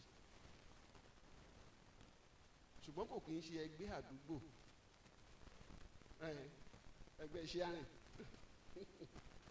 kò kì í ṣe bẹ́ẹ̀ torí pé a pọ̀ ní orúkọ yẹn ẹgbẹ́ ló fi wọlé ṣùgbọ́n ohun tó fà wá papọ̀ ni pé a ṣe okòòwò a máa ya ara wa lówó fún àwọn tó bá jẹ́ CICS investment and credit tó bá jẹ́ CTCS thrift and credit àwọn yẹn ló súnmọ́ àjọ a little upgrade sí àjọ làwọn yẹn àwọn yẹn ló wà ní ìsàlẹ̀ pápátá the lowest level sí àjọ ìyẹn sọ fún wa pé ókè o a mọ̀ dáwó o a sì mọ̀ ya ara wa lówó kò sí nǹkan tó kan àwọn yẹn pẹ̀lú investment tẹ́nìkan bá nawọ́ sókè nínú wọn pé ó yá ẹ jẹ́ ká wá lọ ṣe investment ẹ jẹ́ ká wá lọ fi owó ṣe treasury bills ní bank àbí ká lọ ra rice fún àwọn ọmọ ẹgbẹ́ nǹkan kan the next question ni wípé cooperative ti tiwa só gbà wá láàyè ẹ̀ ǹjọ́rọ̀ mi yé wa sà consumer cooperative ó yàtọ̀ sí thrift and credit consumer cooperative ni pé ká kówó ká lọ sí ibi tí gàrí ti pọ̀ ní Ọ̀yọ́ state ká lọ ra gàrí yẹn ká gbé wá sí Ìbàdàn ká pín láàrin ara wa consumer cooperative nìyẹn pé kán lè rira ní owó pọ́kú as a matter of fact cooperative àkọ́kọ́ tó kọ́kọ́ lalẹ̀ hù lágbàáyé ní 1844 consumer cooperative ni ìyẹn ni Rockdale gbogbo àwọn táwa ti ń gbọ́ Rockdale the first cooperative where cooperative started what they started was a consumer cooperative employees ni wọ́n nílé iṣẹ́ irú àwọn winogo-gree tá a rí kàkiri òṣìṣẹ́ ẹgbẹ́ ni wọ́n wá rí i pé ìwọ lọ ra nǹkan báyìí ó rà níye tán tà fún ẹ èmi náà lọ rà ẹnìkọ̀ọ̀kan wà lọ rà á ń rà lówó tó lọ sókè kí ló dé tá a pa owó papọ̀ kí gbogbo wa lọ rà á ká fa owó ẹ̀ wálẹ̀ nǹkan tó bí cooperative nìyẹn o ní 1844 ní Rockdale Manchester United Kingdom kó tó di pé cooperative wa jáde lóríṣiríṣi tó fi débi táwa dé lénìí nǹkan tó fà á nìyẹn o èèyàn fi cooperative fa àǹfààní ni àǹfààní tí èèyàn kan oṣù tí ò lè dá fà wá èèyàn fi cooperative fa ni you use cooperative to bring to you benefits what you as an individual or few number of people can never achieve. You use cooperative for it. That is what it is meant for. So, Baba, àwọn ọmọ ẹgbẹ́ yín yẹn ẹ gbọ́dọ̀ ṣe cooperative lọ́nà tó tọ́ àti ọ̀nà tí ó yẹ. Ẹ jẹ́ kán mọ òfin. Nǹkan tó ń pè yẹn ni pé wọ́n bọ̀wọ̀ fófin, wọ́n bọ̀wọ̀ fún ẹgbẹ́. Ẹ̀ẹ́dẹ̀ fẹ́ dá wọn mú. Ọdún tẹ́ bá dá wọn mú ẹ̀yin adarí ẹgbẹ́ ẹ̀ ti rẹ́dì wọn fẹ́ san shares ṣùgbọ́n wọ́n ti dá owó tán fẹ́ fi ṣe àjọ̀dún owó yẹn ó wọlé tán ẹ wà á sọ fún wọn ìkéde pàtàkì nínú ọdún yìí àjọ̀dún tí a fẹ́ ṣe ní ọjọ́ báyìí báyìí oṣù báyìí báyìí a sùn síwájú kí ni ìdí àwọn kan wà láàrin wa tí wọn ti di ọmọ ẹgbẹ́ owó tí wọ́n ti dá fún àjọ̀dún a kọ́kọ́ ràn wọ́n lọ́wọ́ láti fi sọ wọ́n di ọmọ ẹgbẹ́ ariwo á pọ̀ ṣùgbọ́n ẹ gbọ́dọ̀ gbẹ́sẹ̀ lé you must stand firm. Àwọn tó ti sanwó shares yẹn tán ti dá owó àjọ̀dún, àwọn yẹn láwa ràn yín lọ́wọ́. Báwo lẹ ṣe sọ pé ẹ̀ ní san shares? Báwo lẹ ṣe sọ ó yá gbogbo yín ẹ gbọ́dọ̀ sọ ẹ̀yin kọ́ lẹ wá máa ja ìjà yẹn mọ́? Àwọn tán ti wà ní tán ti ṣe ojúṣe wọn, àwọn ni wọ́n wá sọ pé ẹ gbọ́dọ̀ máa fà wá sẹ́yìn, àwọn ni wọ́n wá dìde táwọn á ràn yín lọ́wọ́. Ṣùgbọ́n tẹ́ ẹ bá dúró pé èmi lè ní jẹ́, bẹ́ẹ̀ ṣe máa ba yín nù o. Ẹ sọ wọn ni kò lè tó yẹn. Ṣebí bàbá yìí owó wọlé, ayọ̀ àti ìdùnnú ni wọ́n sì fi owó náà lẹ̀. Ẹ̀mí tẹ́ ẹ̀ ń wò níwájú yín bàbá ọmọ yín ni mo jẹ́. Mo lè dúró ọdún kan. Lẹ́yìn about a year to this time something would happen. No problem now. Àsùn síwájú ni. Ẹ̀ẹ́dẹ̀ gbégbèsè. You stamp your feet. And then everybody one comport bí èèyàn ṣe ṣe nìyẹn sà, otherwise a kàn máa ṣe báyìí ẹgbẹ́ ò ní lọ síbi kankan, kò ní lọ síwájú, kò ní lọ sẹ́yìn, ẹlòmíì tó gba lóhùn kò ní dá padà. Bàbá tẹ́ ẹ bá fún ọmọ ẹgbẹ́ ní lóhùn, onídùúró mélòó ló forúkọ lẹ̀ fún wọn? Àwọn méjì yẹn ẹ jẹ́ kó yé wọn, ẹ kọ́kọ́ ṣàlàyé ẹ̀ fún gbogbo ọmọ ẹgbẹ́ kan gbọ́. Ojúṣe onídùúró ni wípé ẹni tí mo dúró fún tí ò bá dá owó yẹn padà sí ẹgbẹ́, ẹ fi owó ti tèmi ẹ fi dí i. Tẹ́ ẹ bá wá sọ fún àwọn onídùúró yẹn pé ẹni tó dúró fún ò dá owó wa padà, òfin sọ pé ká fi owó tiẹ̀ dí i. Ẹni yẹn kò ní dúró dè yín pé kẹ́ ẹ ní kò ń lọ bá a àbíkọ́ máa yóò já lọ bá a ni. Bí òfin ṣe gbé kalẹ̀ nìyẹn o. Ojúṣe yín kọ́ ni láti máa sin owó. Am I talking to somebody here? It is not your responsibility to be chasing members to repay the loans. No, it is the duty of the guarantors. It is the duty of guarantors to ensure that those who have taken loans, they return it. Because by rule, if those people don't bring in the money, you as a guarantor, you cannot take. Or when we check your record, we still discover that you have opportunity to receive something small, but no longer times 2. Am I talking to somebody here? No longer what? No longer times 2. So if that person is still having in mind that I will take loan, I will still take times 2, there is nothing like times 2 for such a person.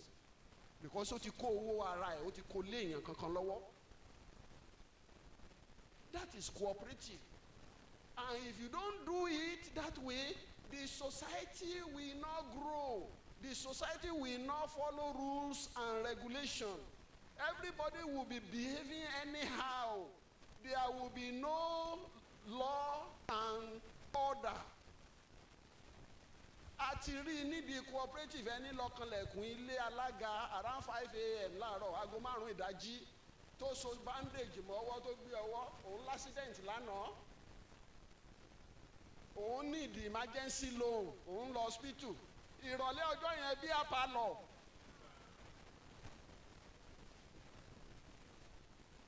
Ẹni tó wá gba emergency loan láàárọ̀ ó ti ń fi emergency loan mu bíà. Enjoy himself. Ọ̀gbẹ́ni kí ló dé náà alága mi ẹni bínú ni ẹni kò jù yẹn náà lọ nítorí kí ni ojú àánú bẹ́ẹ̀ ìyẹn ò ṣe ẹgbẹ́. Our time is fast spent. I don't know if our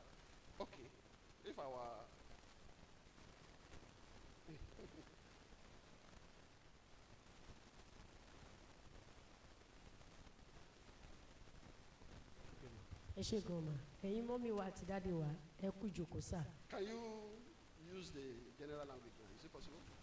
Ẹ kú ìjókòó sá. Nǹkan tí mo kàn fẹ́ sọ nípa ti cooperative pẹ̀lú introduction tẹ̀tún fún wa ní àtàrọ̀, mo rò pé èèyàn need the foundation ìpìlẹ̀ láti lè create cooperative, because tá a bá sọ̀rọ̀ nípa orientation ká má sọ̀rọ̀ pé bóyá a fẹ́ kó àwọn èèyàn jọ wípé ká gẹ̀ẹ́tì more member fún cooperative kí ni nǹkan tá a fi pinlẹ̀ cooperative yẹn gẹ́gẹ́ bí nǹkan táwọn dáàdi wa sọ àpẹẹrẹ ìbéèrè tí bàbá béèrè pé we know the importance of the shares táwọn èèyàn bá sanwó sínú cooperative ìjọ òun la fi pinlẹ̀ pẹ̀lú àwọn tí a kó jọ because the cooperative is a team spirit àwọn tá a mọ̀ pé wọ́n lè gbé ẹgbẹ́ yẹn sókè tá a mọ̀ pé wọ́n lè jẹ́ kí ẹgbẹ́ yẹn kó mú profit wá tí a rò ó ní wípé constitution ẹgbẹ́ ó ṣe pàtàkì gẹ́gẹ́ bí cooperative tèmi ṣe níbi tí èmi wá ẹni tí ò bá ṣe ọmọ ẹgbẹ́ fún 6 months complete 6 months kò entitled láti gba owó kankan nínú ẹgbẹ́ yẹn á dúró wọ́n á dẹ̀ make sure pé àkáǹtì ẹ̀ ó wà òkè before kó tó gba owó ó ní pé àwọn cooperative tẹ́ ń ṣe ní ìpìlẹ̀ ní àwọn bóyá bí àwọn community kankan àwọn tó ní mọ̀ tó ní òye nípa cooperative wọ́n gbọ́dọ̀ wá kẹ́ bá wọn pinlẹ̀ cooperative yẹn nítorí pé cooperative yẹn kò ní lè ṣe kíni kò ní lè ṣubú lulẹ̀ bẹ́ẹ̀ question bíi tí èmi lọ ni wípé ọdún mélòó ni èèyàn lè review a mọ̀ pé constitution gẹ́gẹ́ bí ẹgbẹ́ constitution gbọ́dọ̀ wà gẹ́gẹ́ bí òfin after ìgbà téèyàn ṣe òfin nínú cooperative yẹn ọdún mélòó lèèyàn lè review constitution because a lè sọ pé ìdá tí ń lò for 50 years náà la tún máa lò kò possible a gbọ́dọ̀ lè review constitution ẹgbẹ́. My second question ni wípé ìjẹ́ ẹgbẹ́ cooperative ó fi ààyè sílẹ̀ fún àwọn executive láti make any decision without the house wọ́n á ti make any decision wọ́n á ṣe wá gbé wá before kó tẹ́ make any final decision wọ́n gbọ́dọ̀ gbé wá sí house àwọn house ló máa decide pé ibi táwọn torí pé oníkálukú ló ní owó nínú ẹgbẹ́ yẹn kò ṣe pé bóyá àwọn táwọn jẹ́ executive làwọn sọ pé àti make nǹkan tá wọ́n ẹ̀ ṣe wá ìjẹ́ ó tọ̀nà fáwọn executive láti make decision without the house approval. Thank you, ma. The question of our mama is that should ESCO be making decisions and just be bringing it to the general house in form of let us inform them? According to rules and regulation, the most powerful organ, where is the woman? Oh, okay. All right. The most powerful organ of cooperative is the General Assembly at AGM. General Assembly during the annual general meeting of the AGM. That is the most powerful. But you do that once every year. You have your AGM. That's why we call it annual. At every general meeting, members of the cooperative has the capacity to review whatever the ESCOs are thinking about doing. Not that they have done it. Am I making sense, man? Not that they have done it.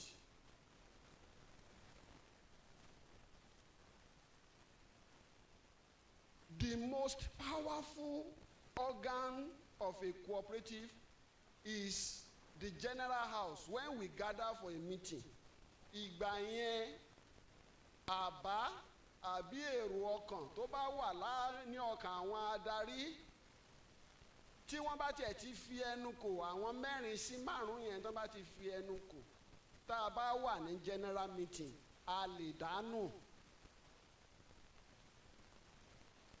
You can overrule it. Tán bá wá ti ṣe ń kọ́ wọ́n ti ṣẹ̀ sófin. Wọ́n gbọ́dọ̀ ṣe tó bá jẹ́ nǹkan tó ṣe gbòógì wọ́n gbọ́dọ̀ pe emergency general meeting. Nítorí kíni a fún wọn ní àṣẹ àti agbára láti ṣe administration, but àwọn decisions kan wà tó jẹ́ pé gbogbo ilé gbọ́dọ̀ gbọ́ sí i. Fún àpẹẹrẹ àràlé tẹ̀yìn sọ fún wa, ara ìbéèrè tó yẹ kí n bi yín ni wípé ṣé gbogbo ilé ló fi ọwọ́ sí i àbẹ́yìn executive lẹ sọ pé ẹ jẹ́ ká lọ ralẹ̀? Okay, very good ma, thank you ma, all right ma. Ìyẹn ni wípé general house ti gbọ́wọ́ sí i, wọ́n ti fi ọwọ́ sí i, and now 2 persons now decide to go and sell it off. That is misappropriation of funds, number 1. That is coveting of people's property. In law, we will bring out trespass from it. We will bring out wrongful acquisition from it.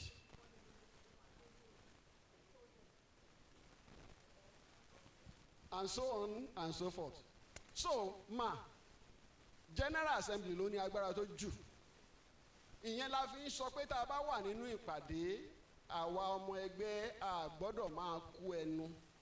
You don't just nínú meeting, you just keep quiet. Ta ló ní ìmọ̀ràn? Ta ló ní contribution? You just keep quiet, you sit down there, and after the meeting, you will now call 3 people, your friends. You will now say, báwo náà ṣe máa ṣe bẹ́ẹ̀ yẹn?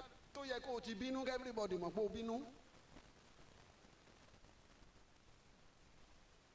Ìpàdé lẹ́yìn ìpàdé, no. Àwa tá a máa ń lo ìpàdé lẹ́yìn ìpàdé, àwa tá a máa ń lò is a business management strategy. It is not meeting after meeting. The meeting after meeting is gossip. Gossip nìyẹn tí ò ní achieve anything other than kẹ́ máa bara oyin nínú jẹ́.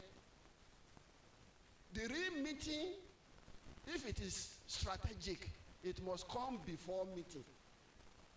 For instance, a fẹ́ achieve nǹkan, a dẹ̀ mọ̀ pé tó bá dé general house, àwọn èèyàn wa wọ́n lè má rí nǹkan tá a rí o.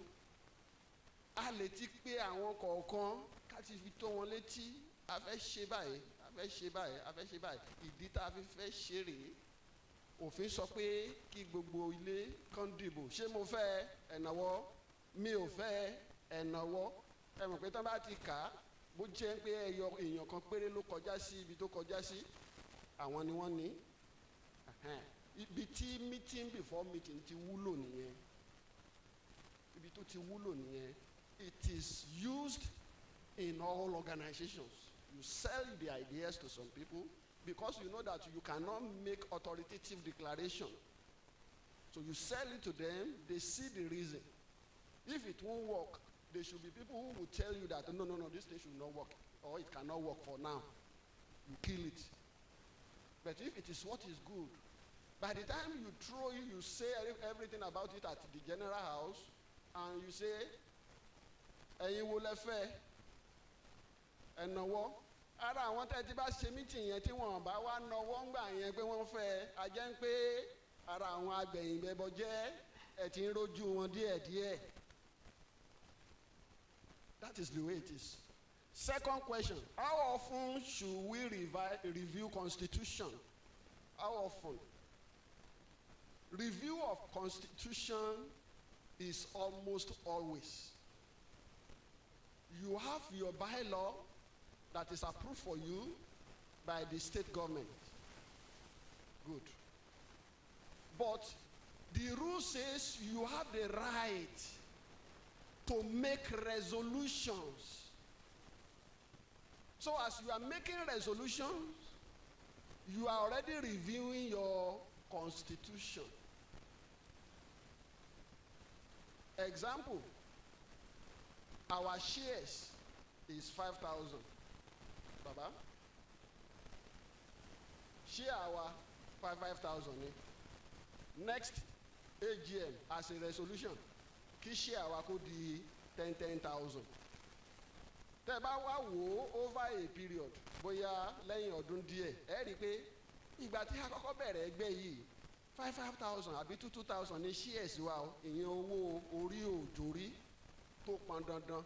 tó jẹ́ ìbéèrè títí yín ṣùgbọ́n a ti ń gbé yẹ̀wò ní ọdọọdún bóyá láàrin ọdún méje sí ọdún mẹ́wàá àwa rí i pé share capital wa ó ti tó 50,000 ṣe rí i pé ìdàgbàsókè ó ti ń wà bàbá dẹ̀ ṣe ń review ẹ̀ táwọn ọmọ ẹgbẹ́ sọ pé àgbà bẹ́ẹ̀ ká yé sókè wọ́n gbọ́dọ̀ máa ṣe ojúṣe wọn kó tó di pé wọ́n ó lọ sọ pé ẹ pàtẹ ìrẹsì kalẹ̀ ó ṣe yẹ kó rí nìyẹn ó ṣe yẹ kí ó rí nìyẹn ibi tá a bá dé yìí a fi question and answer a fi rọ̀ síbì kan lẹ́yìn ìgbà tí a bá yẹ ètò ìníwò tán tí àyè bá ṣì wà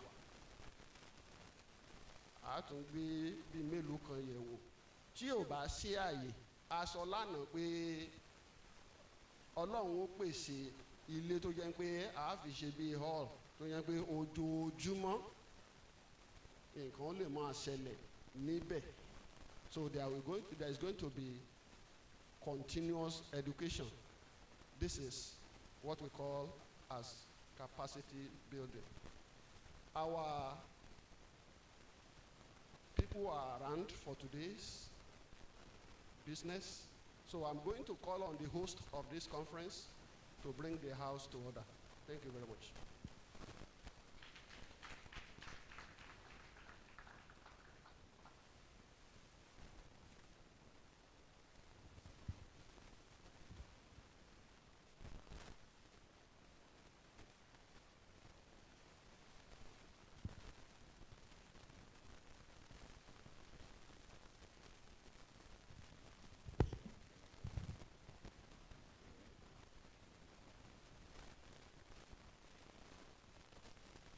Good morning, sirs and mas. Or do I put it, good morning, cooperators? I hope we've been enjoying this gathering since yesterday. We want to appreciate you for your presence again, and at the same time, not appreciate, I want to congratulate us for the information we are sharing.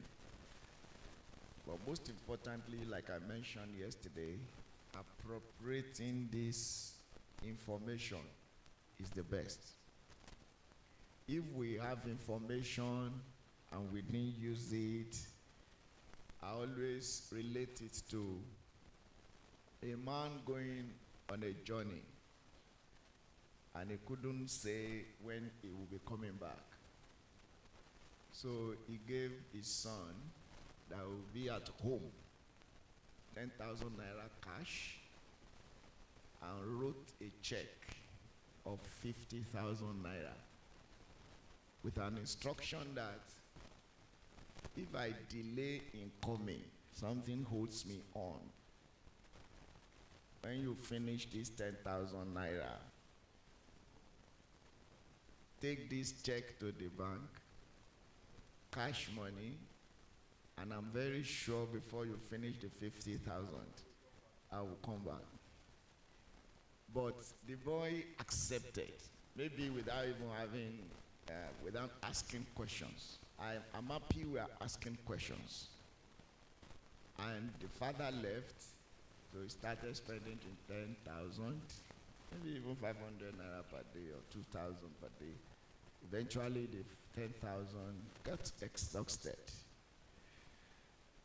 And he started telling people around that he was broke. Is he really broke?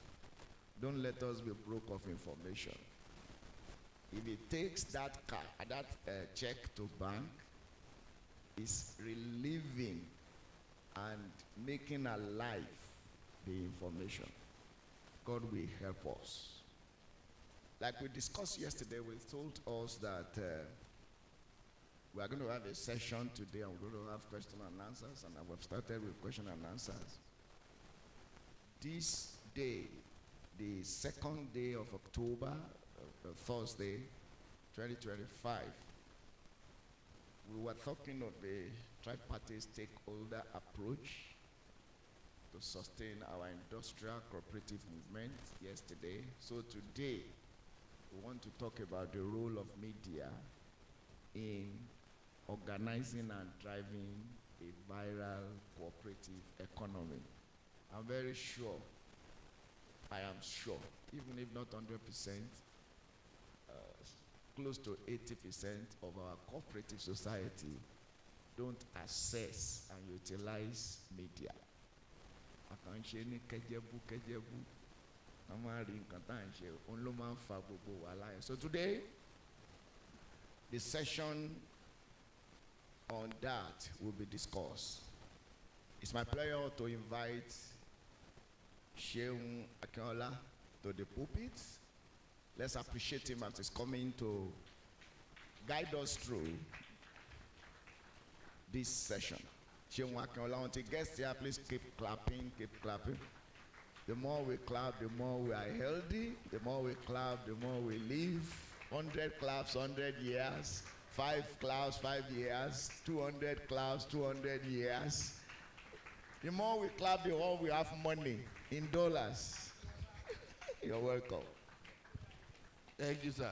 That's the host. Please, the clap that you are clapping, please, let's clap for the host. That's the host of this event. Thank you very much. We appreciate you. So, I mean, we don't want to waste any time. Dr. Sheguma Konjola had led us into the beginning of the program. So, without wasting time, I'd like to welcome you to this event. We've spent a lot of time interacting and answering questions and getting answers to our questions. So we move into the discussion for today, the keynote. Today we are discussing the role of the media in organizing and driving a virile cooperative economy. And after this conversation, this lecture, we will then move into a discussion from these keynotes. And it's my privilege to welcome our keynote speaker for today. He's here. He's a journalist, a broadcaster, an academic, as a man that's wearing many caps. He's the one we call our boss, Splash FM. He's the general manager operations, Splash FM. He's the one we call Alex Ferguson. And please, let's make welcome. If you like me and you want my Oga to see me very well, please clap your hands as I welcome Mr. Tunde Olawuwo. As he will be stepping forward, please keep the applause rousing. Keep the applause rousing as my boss is stepping here, and that's Mr. Tunde Olawuwo delivering the keynote for this event. Boss, let's just go on. Thank you very much.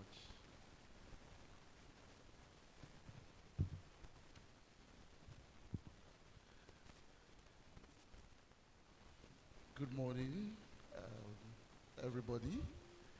Good morning, everybody. Let me apologize for coming in a little behind schedule.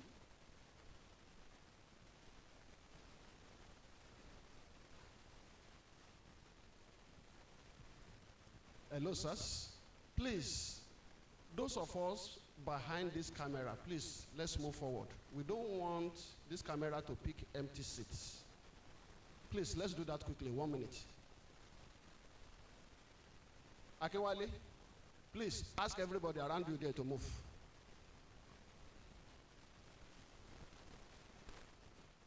Please keep moving. Ẹ jọ̀ọ́, jẹ́ ká sún síwájú. Ẹ má jẹ́ ká fi empty chair síwájú wa.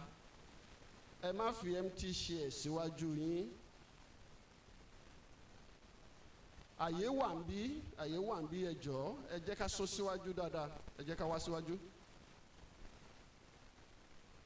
Please move forward, move forward.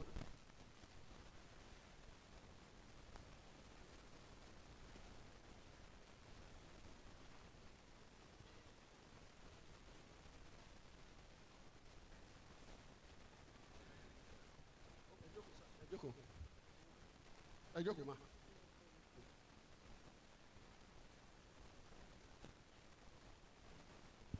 What are the two of you doing there? Move forward.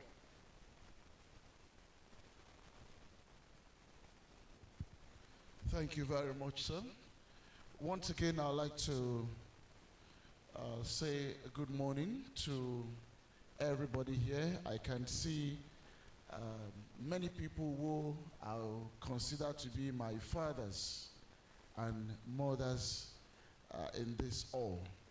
So respectfully, I'll say Eka Rosao, Eka Romao, Shedada Mobabu, Eshegonio. Please, Dada Nimowasa. But yeah, Jakwe, Kata Ife, over Shojuru dear for me. Shubolo ni gba fún. Ẹ tún fẹ́ fi kún àbí? Ẹ jọ̀ọ́ ẹ ṣàánú mi.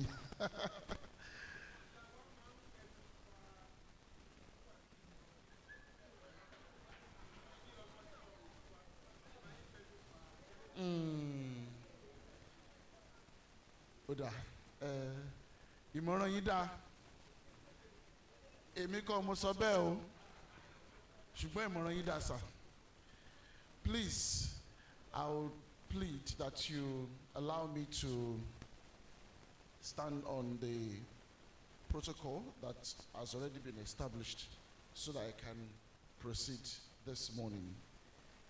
But it would not be fair if I don't acknowledge the great job that the convener of this program, Mr.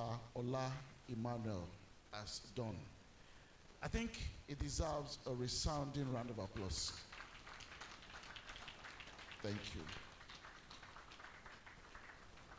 In my time of knowing him, all I have seen is a man who is deeply passionate and committed whenever issues around business, growth, and especially cooperative comes on board.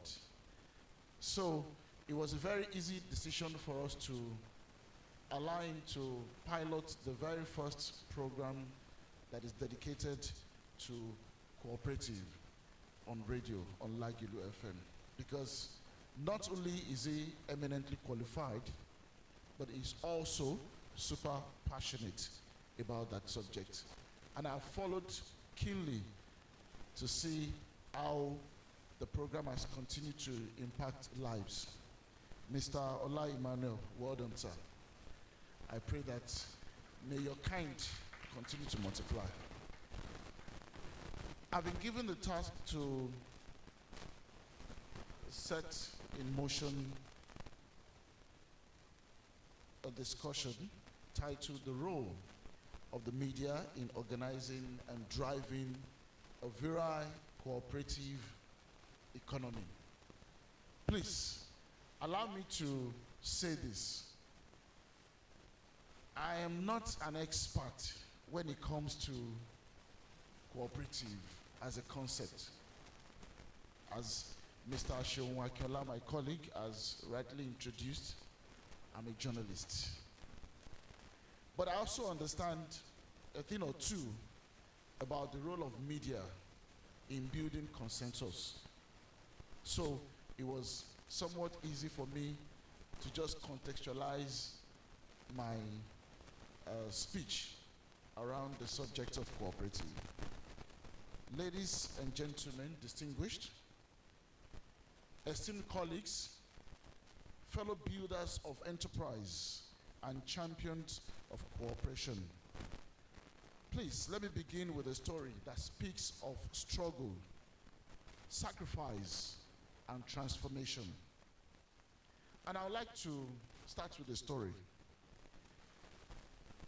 In Chukun, Kaduna State, there's a women-led dairy cooperative called Lumo Kosam many years ago. Women here labored under the sun, carrying calabashes of raw milk, hawking them in market with little return, little dignity, and little hope. Their children sometimes missed school because the earnings were so uncertain. Then came the Milky Way Partnership, driven by cooperative processes and founded by dairy industry actors who saw the gender, financial, and infrastructural gaps in the dairy communities. Through this cooperative, over 5,365 women, please let me say that again, over 5,365 women in traditionalist, pastoralist communities assessed capacity building, training on improved milk quality, animal welfare, business skills, and many more. These changes also led to democratic elections of 31 women into formal leadership positions in the Demal Household Milk Farm Project, roles in governance they had never held before. Women who once had no say in decision making are now consulted, their leaders. One of them said, she said it best, "We used to hawk milk. We don't anymore, and my children go to school now." That statement is more than a personal testimony. It's a parable. It tells us that cooperatives are not just about profit sharing. They're about dignity sharing. They're about transforming struggle into strength and sacrifices into success. But here is the question. How did we get to hear this story? How did the struggle of these women in a remote community in Chukun, Kaduna, travel across Nigeria and even reach international audiences? Your guess is as good as mine. The answer is simple: the media. Somebody said the media. It was the media that amplified their voices, spotlighted their challenges, documented their resilience, and projected their progress. Without the media, Lumo Kosam might have remained a silent struggle. With the media, it became a celebrated model. And this is not an isolated example. Right here in Oyo State, our own Oyo State, the story of cooperative and strength has also been told. The Small and Medium Enterprises Development Agency of Nigeria, SMEDAN, working with local cooperative societies, mobilized hundreds of small manufacturers into clusters. Many of these businesses, operating alone, struggled with visibility. They struggled with market access and credibility. But as cooperatives, they attracted government support, purchase orders, and even international recognition. Their transformation was not hidden. It was amplified in the press, documented in reports, and broadcast to wider audiences. Both stories from Chukun to Oyo remind us of a simple but powerful truth. The media is not a spectator in the cooperative journey. It's a driver. It's the bridge between the silent effort of members and the loud recognition of society. And that, ladies and gentlemen, is why we are gathered here today, to reflect on the role of media in organizing and driving a virile cooperative economy. The first part I would like to talk about is subtitled "Media as the Lifeblood of the Cooperative Economy in Today's Nigeria." Having heard those stories, let us step back and ask, what makes them possible? At the heart of every cooperative is a simple formula: numbers, trust, and visibility. Numbers give a cooperative its strength. Trust gives it its durability, but visibility, that is what gives it life. And visibility is the work of the media. The media is the bridge that connects cooperatives to 4 critical audiences, to their members, ensuring internal cohesion, trust, and accountability.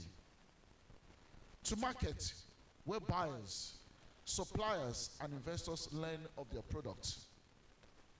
Number 3, to policymakers whose support or neglect can make or break cooperative ventures. And lastly, to the general public, whose recognition often translates into legitimacy, patronage, and moral trust. Without media, cooperatives remain hidden gems, hardworking but unseen.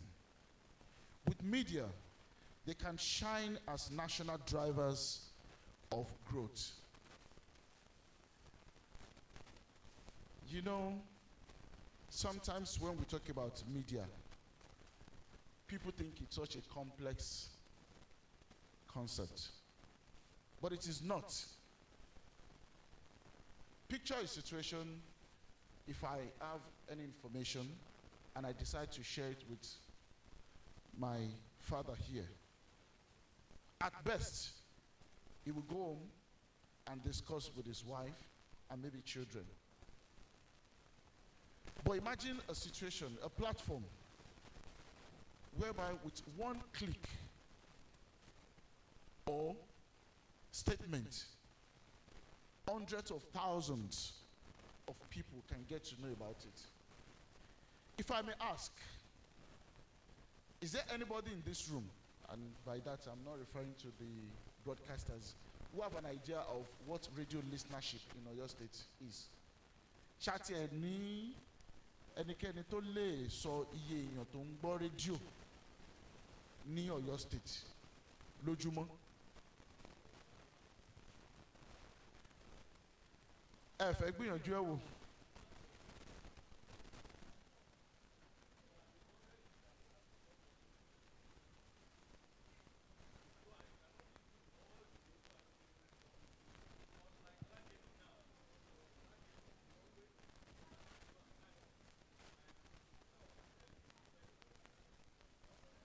I wish we can have a second mic so that maybe for this engagement we can share. Sir, Sherry, nǹkan tẹ́ rò pé problem ni kì í ṣe problem. Ẹni a ní radio station tó pọ̀ kì í ṣe problem, àǹfààní ni.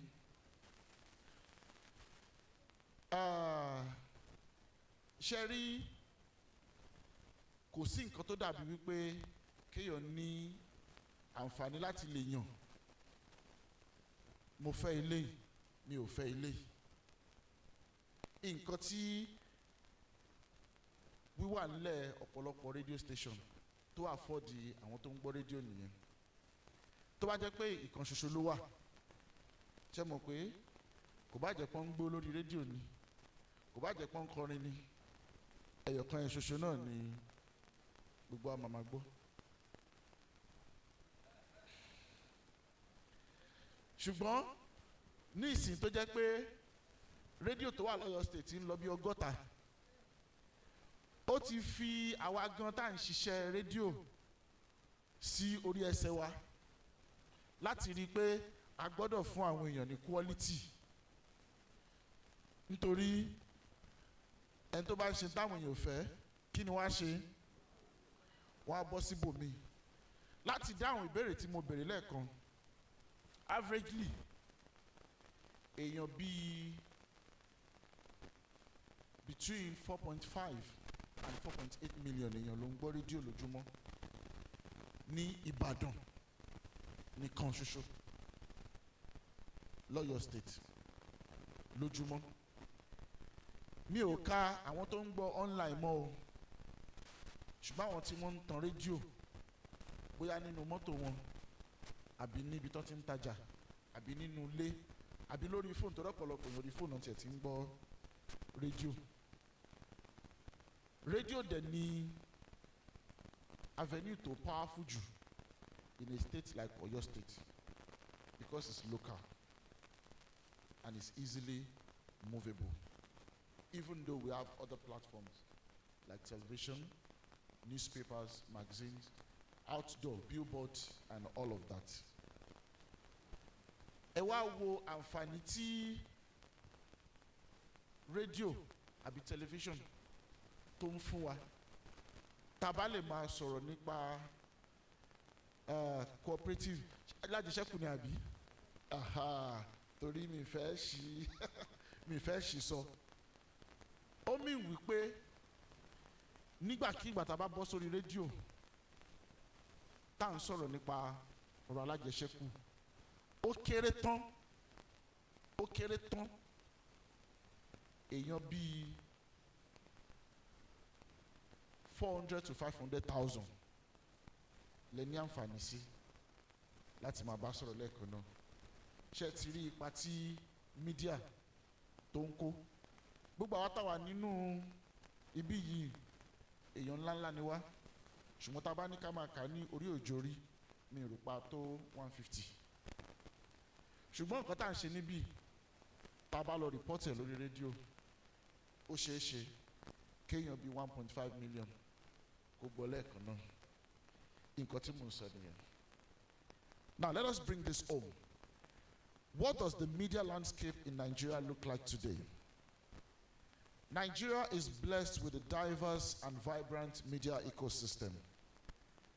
We have over 200 licensed radio stations broadcasting across the country, and radio remains the most trusted and accessible medium in rural communities where many cooperatives thrive. By the way, Lagos, Oyo, Abuja, Port Harcourt, àwọn mẹ́rẹ̀ẹ̀rin ni wọ́n account fún bíi almost 60% ti gbogbo radio stations tó wà Nàìjíríà. Àwọn yòókù wọ́n fọn mọ́ra ọ lọ́wọ́ ni. Ṣé rí pa aṣorire àbá aṣorire? We also have television and print media with deep roots in urban centers, offering credibility and reach for cooperatives that want to establish themselves as serious players. But perhaps the most transformative force in recent years has been the internet. Nigeria has over 122 million native internet users and over 31 million social media users, most of them young people. And according to the latest NCC data, broadband penetration in Nigeria has risen to 48.15%. At least that's as of May 2024. So it means this data I'm quoting is about a year and 4 months old. You can almost be certain that it is more than that even as we speak. Platforms like Facebook, Instagram, TikTok, and WhatsApp are no longer just for leisure. They are market spaces, advocacy platforms, and storytelling stages. Ó ṣe mí lànà pé ọ̀pọ̀lọpọ̀ ọgbà ntí a máa ń fi ẹ̀rọ ayélujára ṣe àwọn nǹkan tí ò fi bẹ́ẹ̀ ṣàǹfààní fún wa ni. Kì í dẹ̀ ṣe àwọn ọmọ kéékèèké nìkan àti àgbàlagbà náà pàápàá. Kódà tí má ní kí n béèrè pé mélòó ni wa ló tiẹ̀ ní àìdíà data tá a máa ń lò lóṣooṣù iye tó jẹ́. Ṣé anybody lè sọ pé iye tó jẹ́ rè tí mò ń lò lóṣooṣù? A kì í kà sí torí pé ọ̀pọ̀lọpọ̀ ìgbà tá a bá load monthly data after 5 days or 2 days, so I had to load me. Kò dẹ̀ sẹ́ni tó ń worry nípa nǹkan tá à ń lò fún, even though wọ́n máa ń send the message sí wa wípé in the last 1 week you have used so megabytes. but tó bá ṣe wọlé kí la máa ń ṣe á delete torí pé àrò pé information yẹn wà important ẹ jọ ó wà important. Then number 2 ni pé kí la ń lò fún. Ẹ má jẹ́ ó jẹ́ pé ibi tá kàn ti ń wo fíìmù skit àbí tá ti ń share àwọn information tí ò ṣe ní láǹfààní. Ẹ mọ̀ pọ̀pọ̀lọpọ̀ gbà in fact ó láwọn ẹlòmíì tó jẹ́ pé mo ti fẹ́ lè block wọn nítorí àwọn information tó máa ń share bí kan share ibi tán ti ń lùyàn kan ní pọ́npọ́n níbì kan àbí kan ní ẹ má jẹ iyọ̀ mọ́ o iyọ̀ tí ń pààyàn nísìnyí o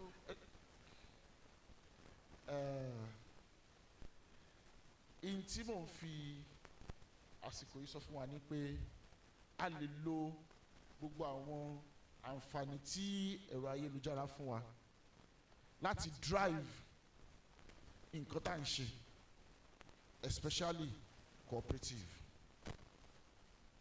Organizing and driving a virile cooperative economy, the strategic role of media. If cooperatives are to thrive as a force for national development, the media must not be seen as an afterthought, but as a central pillar of growth. The media does not just tell stories, it organizes, energizes, and sustains movement. And cooperatives are, at their heart, movement of people united by shared purpose. All of us, we are guilty of believing that the role of the media is just to inform, educate, entertain. Yes, we still do that. But now we do many more. Ẹ jẹ́ kí n fún yín l'example. Mo ṣe àpéwò àtàjọkọ̀ bí lámọ̀ tí mo tẹ́ bá ní ẹ wà lọ gbẹnu sí máìkì o. Àbí ta ló wà níbi tí o mọ̀ tí mo pé tán bá ní ó lọ gbẹnu sí máìkì nǹkan tó túmọ̀ sí. Kí ni wọ́n ń ṣe? Ó ń pẹ̀tù sáwọ́ á dá fún yín sà. Ìyẹn túmọ̀ sí pé kì í ṣe ilé ẹjọ́ nìkan náà ti ń pẹ̀tù sáwọ́ mọ́. Mídíà náà ti ń pẹ̀tù sáwọ́. Mídíà ti ń parí ìjà. Mídíà ti ń bá ní gbowó. Ẹni tó jẹ wá lówó tí ò fẹ́ sanwó wa padà. Mídíà ti ń fúnyàn lọ́kọ. Ẹ ṣeun mọ́mì. Mídíà ti ń fúnyàn níyàwó. In fact láàárọ̀ yìí ní Lágelú mo gbọ́ advert yẹn. Pé ẹni tó bá ń fúnyàwó tó ń wọ́kọ ọ̀pọ̀lọpọ̀ obìnrin tó lọ́mọ méjì mẹ́ta tó ń wọ́kọ ọkùnrin mi náà tó lọ́mọ méjì mẹ́ta tó ń wáyàwó ẹ pè nọ́mbà yìí. Ìgbà tí a ṣẹ̀ṣẹ̀ mọ mídíà àwọn kan báyìí òun sábà ṣe nǹkan tí wọ́n máa ń ṣe. Kí wá ló dé tí a rò pé a lè lo mídíà láti drive business tá à ń ṣe through alájẹṣẹ́kù? Mo fẹ́ ká ro eléyìí dáadáa. Awareness creation. The first hurdle for many cooperatives is that people simply do not know what they are, how they function, or why they matter. Through documentaries, radio features, and even community-based theater broadcasts on local stations, media can demystify cooperatives and highlight their benefit. Imagine a nationwide campaign where every Nigerian hears at least once a week how a cooperative lifted a village from poverty into self-sufficiency. Awareness creation. Number 2, mobilization. Cooperatives grow by numbers, and media is the loudspeaker that rallies those numbers. From radio jingles in local dialect, to newspaper calls for membership, to viral hashtags like #FarmersTogether. The media can mobilize thousands to join or support a cause. In Kaduna, for instance, community radio stations have proven effective in mobilizing farmers' groups, showing how trust in local translates into action. Media can help to mobilize. Education and training. is another area. Literacy in cooperative principles is essential. The media offers platforms for this. And once again, I'd like us to give a round of applause to Mr. Ola Emmanuel. Let me confess, even when he brought up the idea, I didn't see it as something sustainable.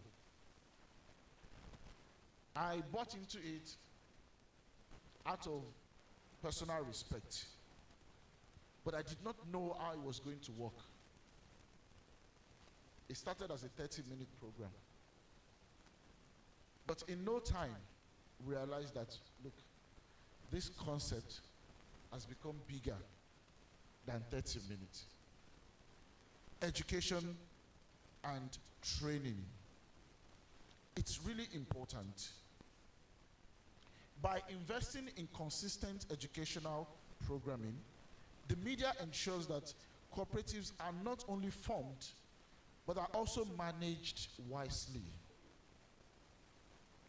Number 4, networking. A cooperative in Ibadan should not be isolated from another in Kano. Media platforms can connect cooperatives across regions, share best practices, and amplify success stories.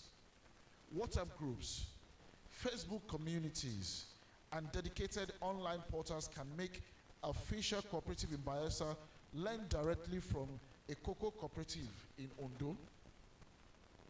We have Telegram platforms that we can use for this. WhatsApp groups. Ẹ má jẹ́ ká kàn máa ṣe WhatsApp group fún ìnáwó nìkan. Let us also use this to trigger growth in what we do. Advocacy. The media gives cooperative a voice before policymakers. A well-documented story on primetime television or in a respected national daily or on a widely listened to radio station can sway legislators far more effectively than a closed-door petition. Community programs, for example, can be a spotlight for cooperative leaders, and it is capable of keeping government attention on their struggles. But beyond these organizing functions, the media has a deeper strategic impact on whether cooperatives remain fragile or become virile. That is, strong, sustainable, and influential. The media makes cooperatives, 1, visible. A cooperative that is invisible cannot attract members, partners, or investors. Media visibility transforms a hidden cluster of farmers into a recognized agricultural brand, even drawing attention from international markets. I am tired of our radio platforms being inundated only with church programs and herbal remedies. With all due respect, I respect those people. But what about cooperative businesses? The real employers of labor and contributors to our GDP. Kò dáa kó jẹ́ pé ọ̀rọ̀ jẹ̀dí ọ̀pá ẹ̀yìn nìkan ní tá a máa gbọ́ lórí rédíò àbí ìsọjí eléyìí orí òkè eléyìí. Mi sọ pé jẹun ò dáa o, ṣùgbọ́n tá a bá ń fẹ́ àwùjọ tó ń tẹ̀síwájú, a mọ̀ wípé àwọn ọmọ wa tí wọ́n wà ń tà tí wọ́n ò ríṣẹ́ kì í ṣe ọ̀nà kejì ni wọ́n á ti ríṣẹ́. Ní tá à ń ṣe kò ní á fún wọn níṣẹ́. Ọlọ́run á dẹ̀ ràn wá lọ́wọ́. Media makes cooperatives credible. Media coverage confers legitimacy.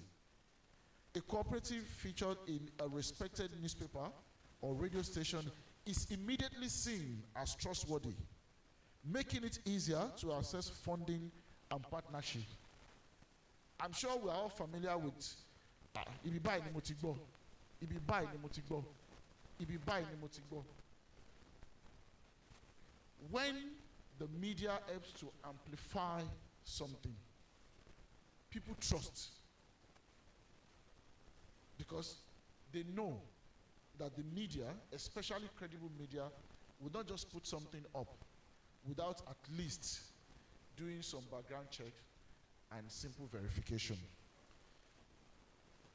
Media make cooperatives scalable. When media documents and shares models that work, those models replicate. A success story in Calabar can be studied and adapted in Ibadan, accelerating nationwide growth.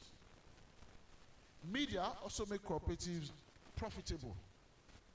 Awareness campaigns and market linkages through media open doors to buyers, distributors, and even tourists.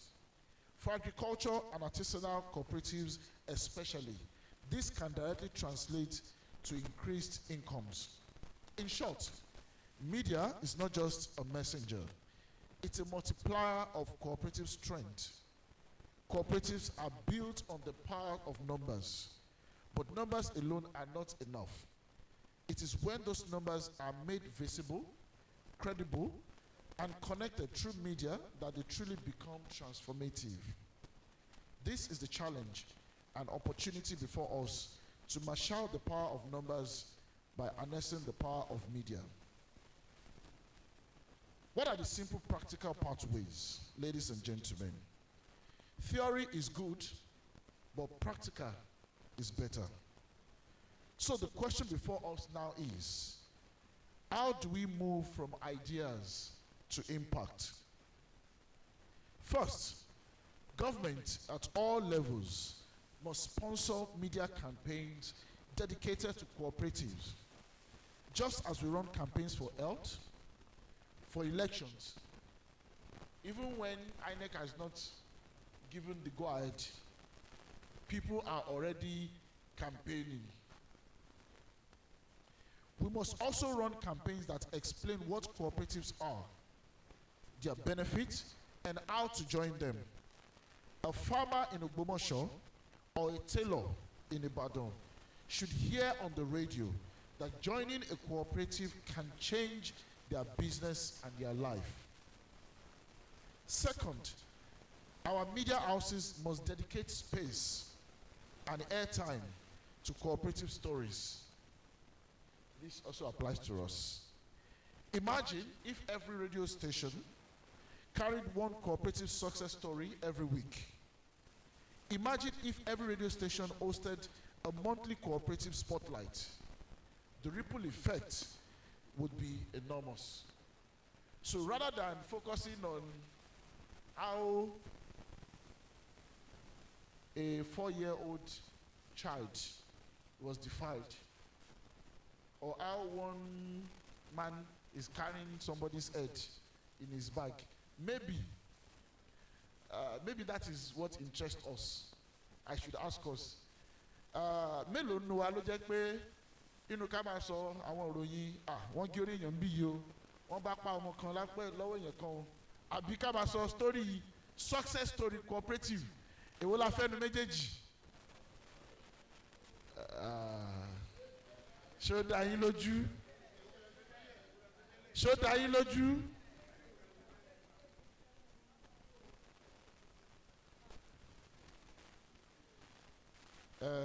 Ṣé mọ̀ wípé gẹ́gẹ́ bí iléeṣẹ́ agbóhùnsáfẹ́fẹ́, àwa náà máa ń ṣiṣẹ́ ìwádìí. Ọ̀pọ̀lọpọ̀ gbà ní tí àwọn èèyàn bá fẹ́ la máa ń ṣe fún wọn. Even though ìgbà míì náà àwa náà máa ń wò pé kíní yìí even though wọn ò fẹ́ ṣùgbọ́n ó dáa fún wọn ẹ jẹ́ á ṣe.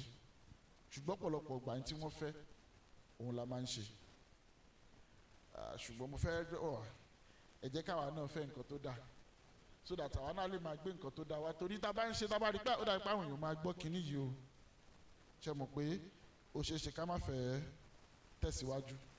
Ṣùgbọ́n ní ti iléeṣẹ́ Splash àti Lágelú FM, mo fi ń dá yín lójú pé àwa á gbìyànjú ipa tiwa láti máa fún ọ̀rọ̀ alájẹṣẹ́kù àti okòwò ní àǹfààní lórí afẹ́fẹ́.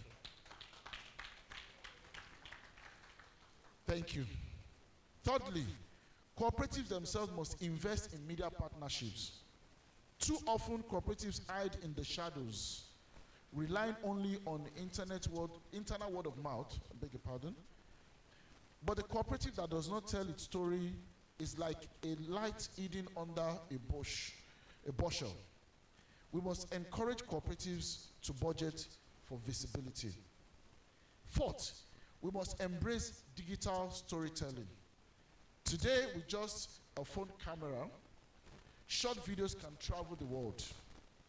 Local radio programs, online exhibitions, podcasts, all this can bring cooperatives closer to the people and the people closer to cooperatives. Let me leave you with a challenge. If every cooperative represented here told its story once a week on radio, on social media, and in the local press, imagine the cooperative revolution we would witness in just 12 months. So please take this as a challenge to tell your story, and we'll be there to help you amplify. In conclusion, as I close, let us return to where we began. We heard the story of Lumo Kosam, the Women's Dairy Cooperative in Kaduna. We heard how their struggles became strength and how their sacrifices became success.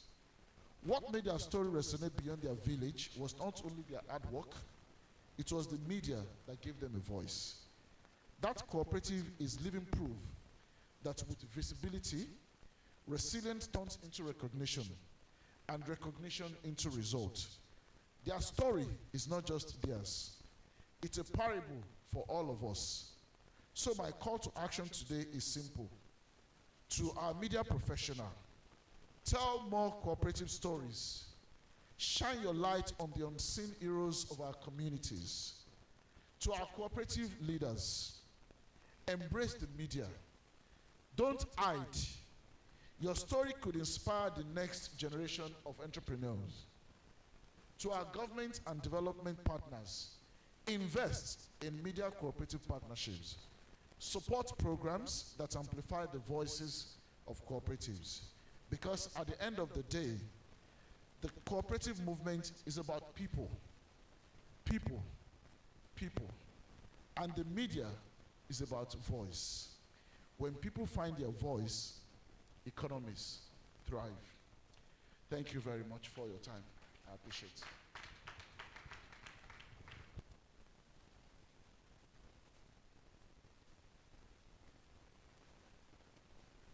I think we can do better than that. I think it deserves better than that. Thank you very much. That's Mr. Tunde-Olawuwo. Sir, you sit here, sir, so that other people will have questions to ask. We will go for discussion, but before that, I think there's something that Mr. Ola wants to tell us.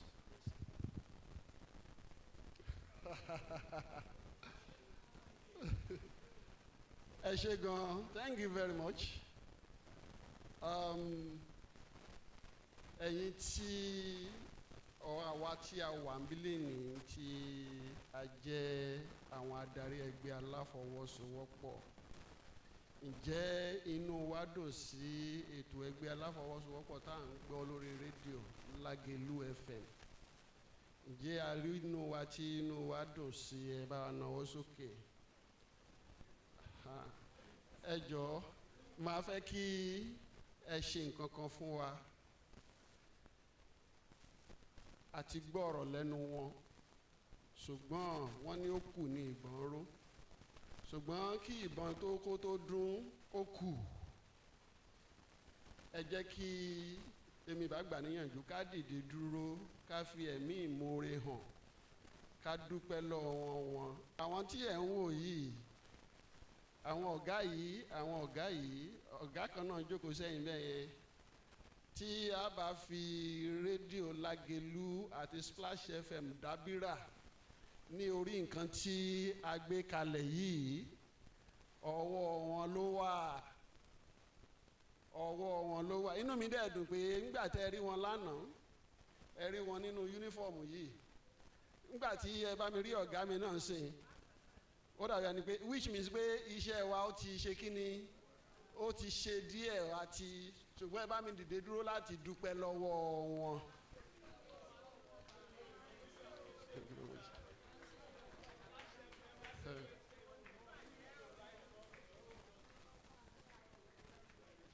ẹ ṣeun gan. Àwọn tí à ń darí fún wọn tó jẹ́ pé wọ́n sì ń lé ní ẹgbẹgbẹ̀rún lọ́nà ẹgbẹ̀rún ni wọ́n tó ń jẹ́ ọmọ ẹgbẹ́ aláfọwọ́sowọ́pọ̀ ẹ bá wa jábọ̀ fún wọn nǹkan tá a gbọ́ lẹ́nu wọn lénìí. Wọ́n ní ara ojúṣe tiwọn náà ni láti rí i pé ilé iṣẹ́ rédíò méjèèjì ó bẹ̀rẹ̀ sí ní mú ọ̀rọ̀ ẹgbẹ́ aláfọwọ́sowọ́pọ̀ gbọ́ ṣùgbọ́n àwa náà ní iṣẹ́ láti ṣe kì í kàn ṣe à ń gbádùn yín o nìkan àwọn ètò ìrànwọ́ wo ló yẹ kí àwa náà ṣe gẹ́gẹ́ bí ẹgbẹ́ aláfọwọ́sowọ́pọ̀ kí ni nǹkan tó ń ṣẹlẹ̀ nínú ẹgbẹ́ wa tó yẹ ká fi jẹ́ kí àwọn èèyàn gbọ́ kẹ́ ẹ súnmọ́ wa ní rédíò tá a bá ní òkè ẹ̀yin alákòóso ẹgbẹ́ ó yá ẹ máa bọ̀ alákòóso cooperative ẹgbẹ́ àgbẹ̀ àti ti àná tí ò kì í ṣe ẹgbẹ́ àgbẹ̀ when we call on you we also need your response. Before we go, or as we are going to the panel now, just an announcement. Àwọn tó bá fẹ́ jẹun tó fẹ́ ra oúnjẹ, ẹ má jẹ́ ká gbàgbé pé wọ́n wà níbí. Ẹ ṣé púpọ̀. Thank you very much, sir. Okay, if you want to clap, you can clap. You are free to clap. We will not charge you for clapping. Yes, thank you. Thank you. Thank you very much. So let's quickly move on to the next item. It's for us to have the panel session. And I'll be inviting the members of the panel to come up here and sit with the keynote speaker as they discuss the paper as he delivered it today. I'd like to invite Mr. Ola Emmanuel, who's the convener. Please, a round of applause for Mr. Emmanuel as he's stepping forward to see as a member of the panel. Let me also invite Mr. Taiwo Ojo, who is also going to be a part of the panel this afternoon. Mr. Ojo, is he here? Okay. Mr. Shegun Olatubosun is also going to be a member of the panel. Is Mr. Shegun Olatubosun here? No, it's not Michael. I don't know Dr. Shegun Olatubosun. Dr. Makonjola. He wrote Shegun Olatubosun. Dr. Makonjola, please. Dr. Shegun Makonjola, please, yes. And then Mr. Michael Olatubosun from Splash FM, please come forward. That's Michael Olatubosun of Splash FM. Yes, and I think I'll be the moderator of the panel. So let's get into the business. I'll join them on the table so we can kick off. Like we did it yesterday. Titi Akishola, Atigbo, Abu no Ajoka. As we did it yesterday, I'm going to take comments from the panelists. I want to lórí àga ní ìwọ̀n kọ̀ọ̀kan sọ̀rọ̀ tí wọ́n wá ti sọ̀rọ̀ tán. Àwa gba ìbéèrè láti ẹnu ẹ̀yin tí ẹ wà nínú agbónísìn. Àwọn ìbéèrè yẹn lè bá wa kọ́lẹ̀ so that àwa ti dọ́dọ̀ yín ẹ kàn béèrè ìbéèrè ni. Mo rò pé ó ti yé wa bí mo ti sọ̀hún ẹ̀ bá ti ṣe nù. So let's get to the issue. I have quite a number of things I could pick from the keynote. However, because of time, I will not be picking them one by one. One of the fundamental things that the keynote speaker said, apart from the essence of the media and how media can work with the cooperative, he made one statement that I don't know whether we all heard him. He said, cooperatives should budget for media visibility. And that is very important to me, picking that up, so that cooperatives will not be going to Splash FM, Lagelu, or any other institution and begging and say, ẹ jọ̀ọ́, ẹ dákun ẹ fáwọn náà ní airtime ká tẹ̀ fi sọ̀rọ̀ wa. No, because it's business.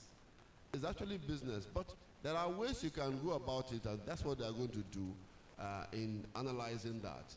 You must have a budget for your visibility rather than going cap in hand begging for airtime, because it may be difficult for them to give you free airtime for 1 hour to talk about your cooperatives, if there is no value that you are bringing into it. I'm sure Mr. Oluyole also understand that. We had extensive conversation around it. So let me take their impressions about this. Dr. Makojola, let me start from you. What's your impression about this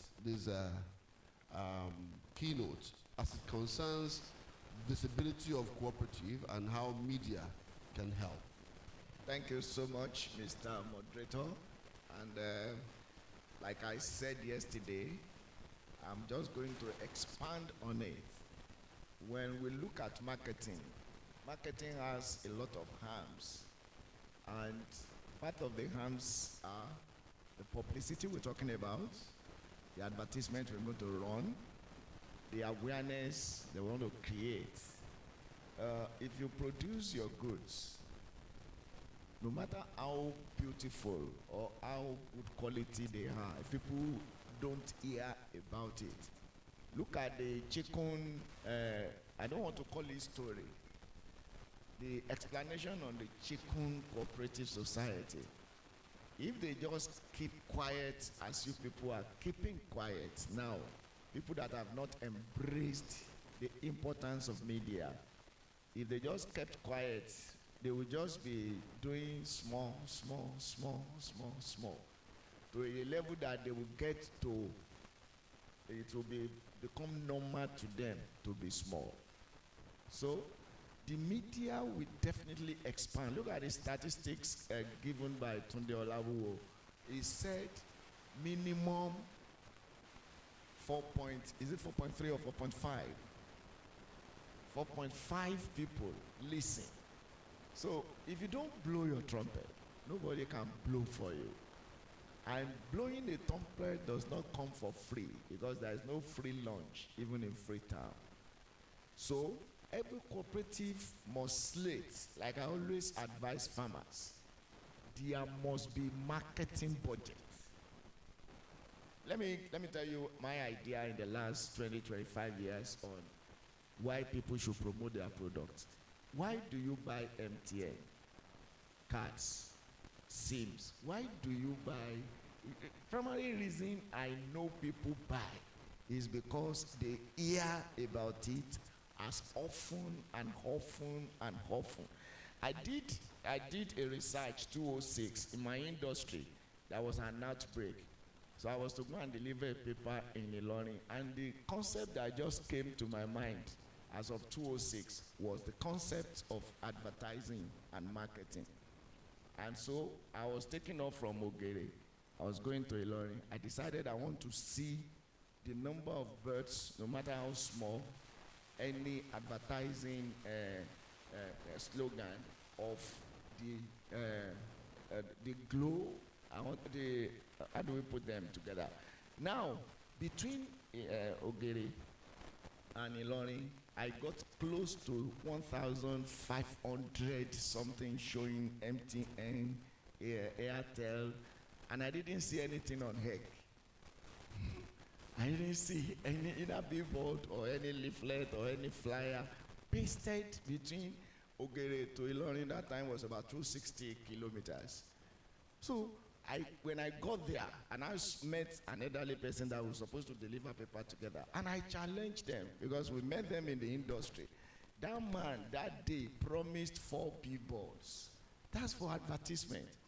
And today you can see a lot of advertisement coming to promote X, to promote meat, to promote this and that.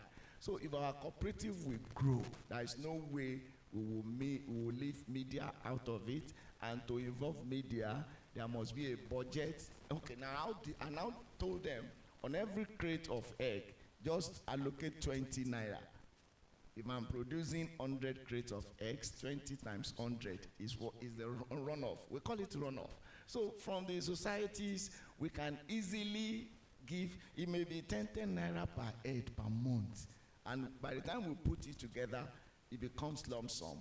Then we will now be able to engage media. And as much as we promote it, the myths that he was mentioning, they will be demystified.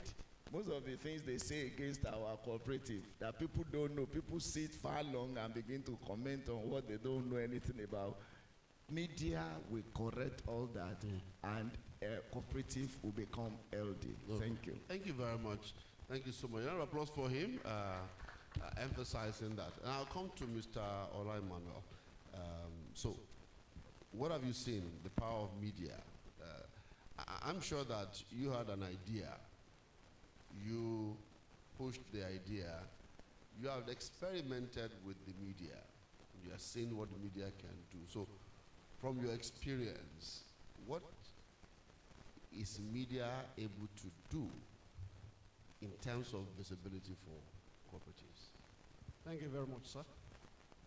Like you have rightly pointed out, my Oga, Mr. Olawo, and the contribution from Doctor. If anybody has any meaningful project at hand, if you don't do media, such good idea may just die like that. Now there is something which I believe it is lack of adequate knowledge that is not making our cooperatives to fully utilize it. We have 7 principles of cooperatives, leaders. 7 principles of cooperatives. And principle number 5 is about information, education, sharing of intelligence. That is principle number 5 of cooperatives. It is in this principle number 5 that we have the media coming in. Ṣùgbọ́n ọ̀pọ̀lọpọ̀ àwa tá a wà nídìí ẹgbẹ́ aláfọwọ́sowọ́pọ̀ láti organize seminars gan-an fún àwọn ọmọ ẹgbẹ́ wa wàhálà ni. Òfin tí ó dẹ̀ wà fún ẹgbẹ́ aláfọwọ́sowọ́pọ̀ sọ wípé tí a bá ṣe okòòwò ẹ̀yin adarí ẹgbẹ́ tá a bá ṣe okòòwò láàrin ọdún kan tá a sọ pé a ní surplus ìdá 10 nú ẹ̀ la gbọ́dọ̀ yọ sọ́tọ̀ fún education. Ṣùgbọ́n ìyàlẹ́nu ló máa ń jẹ́ pé àwa ẹgbẹ́ kọ̀ọ̀kan tá a bá tiẹ̀ ní sẹ́mínà wà ẹ̀ràn ọ̀yàn wá nǹkan tó máa ń kọ́kọ́ jáde lẹ́nu wa ni kò sówó. Bẹ́ẹ̀ òfin ti sọ fún wa pé ká yọ ìdá 10 nínú èrè tó wọlé lọ́dún fún ìdánilẹ́kọ̀ọ́ á ní kò sówó. Nínú appropriation wa a dẹ̀ ti yọ ṣùgbọ́n pé ká wá mú un lò ló di wàhálà. Ẹgbẹ́ mi pé kó rán èèyàn kan àbí èèyàn méjì péré wá fún sẹ́mínà bí ìjà bí ogun ni. You will need to pursue and chase after before you will see some societies sending 2 people. And even those sent to attend any seminar, when they go and come back, you won't see the leaders ask them, what did you learn at the seminar we asked you to go? We gave you transport money. If the seminar is not free and we paid, it will just go like that. And what ought to happen is that where you send people to go and listen somewhere to attend a program, they're supposed to come back and not just report, stand in front of the house at a general meeting and retrain other members. Káwọn gan wá tún sẹ́mínà yẹn kán wá tún ṣe fún gbogbo àwọn ọmọ ilé ńgbà tán bá dé. But due to lack of enough knowledge. We have not been doing this thing the way we ought to do it.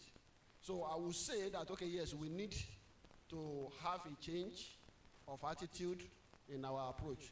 Now, with what we have been achieving, the management of Lagelu and Splash FM have been doing a wonderful job. They have been supporting us, and that's why I said we should say thank you the other time.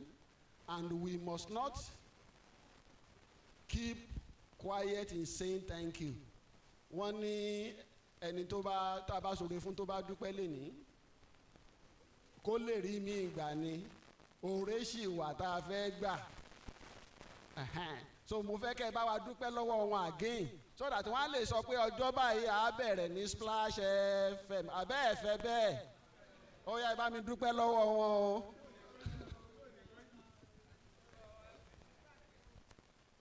I shall see how Ola is blackmailing us. Thank you. We are here. We are listening. No problem. All right. So I like to come to a practitioner. Michael Rasmus is a practitioner, and I'd like him to intervene in this manner.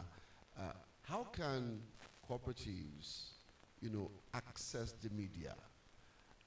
I said something earlier because I'm picking up from what the speaker said. He talked about the fact that cooperative is it's like a gem, and if it's kept somewhere, nobody will see it if it does not go to the media. Cooperative is about the people, he said, and that media is about voices. And I'm still on this issue when he said that radio can bring the cooperatives closer to the people. So, how can they access it? A lot of them, sometimes they will come and say, F1 1 hour. And there's nobody who burns diesel for broadcast hours and gives the hour out FOC, free of charge, So how can they access the media? Thank you very much. Thank you for the paper presentation. Thank you, Mayoga, for that. Gain insights from that lecture as well. So it's very simple. You see, it's about access. So the media is there. The cooperatives are there. I'd like to also add the NGOs to the box, because by the word access, basically NGOs can one box here. There's a gap between the media and the cooperatives and the other organizations. And that gap is what is stopping them from getting into the media. And it's very simple. Many people want media, engagement. But what they want is actually themselves, not the issues. Mo máa ń bá irú àwọn nǹkan bẹ́ẹ̀ yẹn pàdé dáadáa tí àwọn èèyàn máa ní ẹ pè wá ká wá sọ̀rọ̀ ẹgbẹ́ wa. Ọ̀rọ̀ ẹgbẹ́ yín kọ́ ni mo fẹ́ sọ. Ihun tí mo fẹ́ sọ is kí ni nǹkan pàtó tí ẹgbẹ́ yín ń ṣe. Ọ̀pọ̀lọpọ̀ yín ẹ fẹ́ wá sí rédíò ká ṣáà máa ní àwọn olùdásílẹ̀, àwọn ni alága. Nígbà tá a bá ti sọ yẹn tán, ṣé olùdásílẹ̀ alága lásọ fún 30 ìṣẹ́jú ni? Rárá, ó yẹ ká ní nǹkan kan tá a fẹ́ sọ. He mentioned it wípé article 5 education. Tó bá jẹ́ wípé bóyá àwọn ẹgbẹ́ alájẹsẹ́kù kan wọ́n ti ń ṣubú lọ́nà. Tá a dẹ̀ ti rí pé kí ló fà á tí wọ́n fi ń ṣubú. Tó bá jẹ́ wípé n tá a gbé dání nìyẹn, tẹ́ bá wá bá mi wípé rí pé nínú ọdún tó lọ ẹgbẹ́ alájẹsẹ́kù bíi 10 wọ́n ti ṣubú ní Ọ̀yọ́ state. Mo sì rò pé nǹkan báyìí ni ó ń ṣe wọ́n tán fi ń ṣubú. Kí ni a lè ṣe nípa ẹ̀?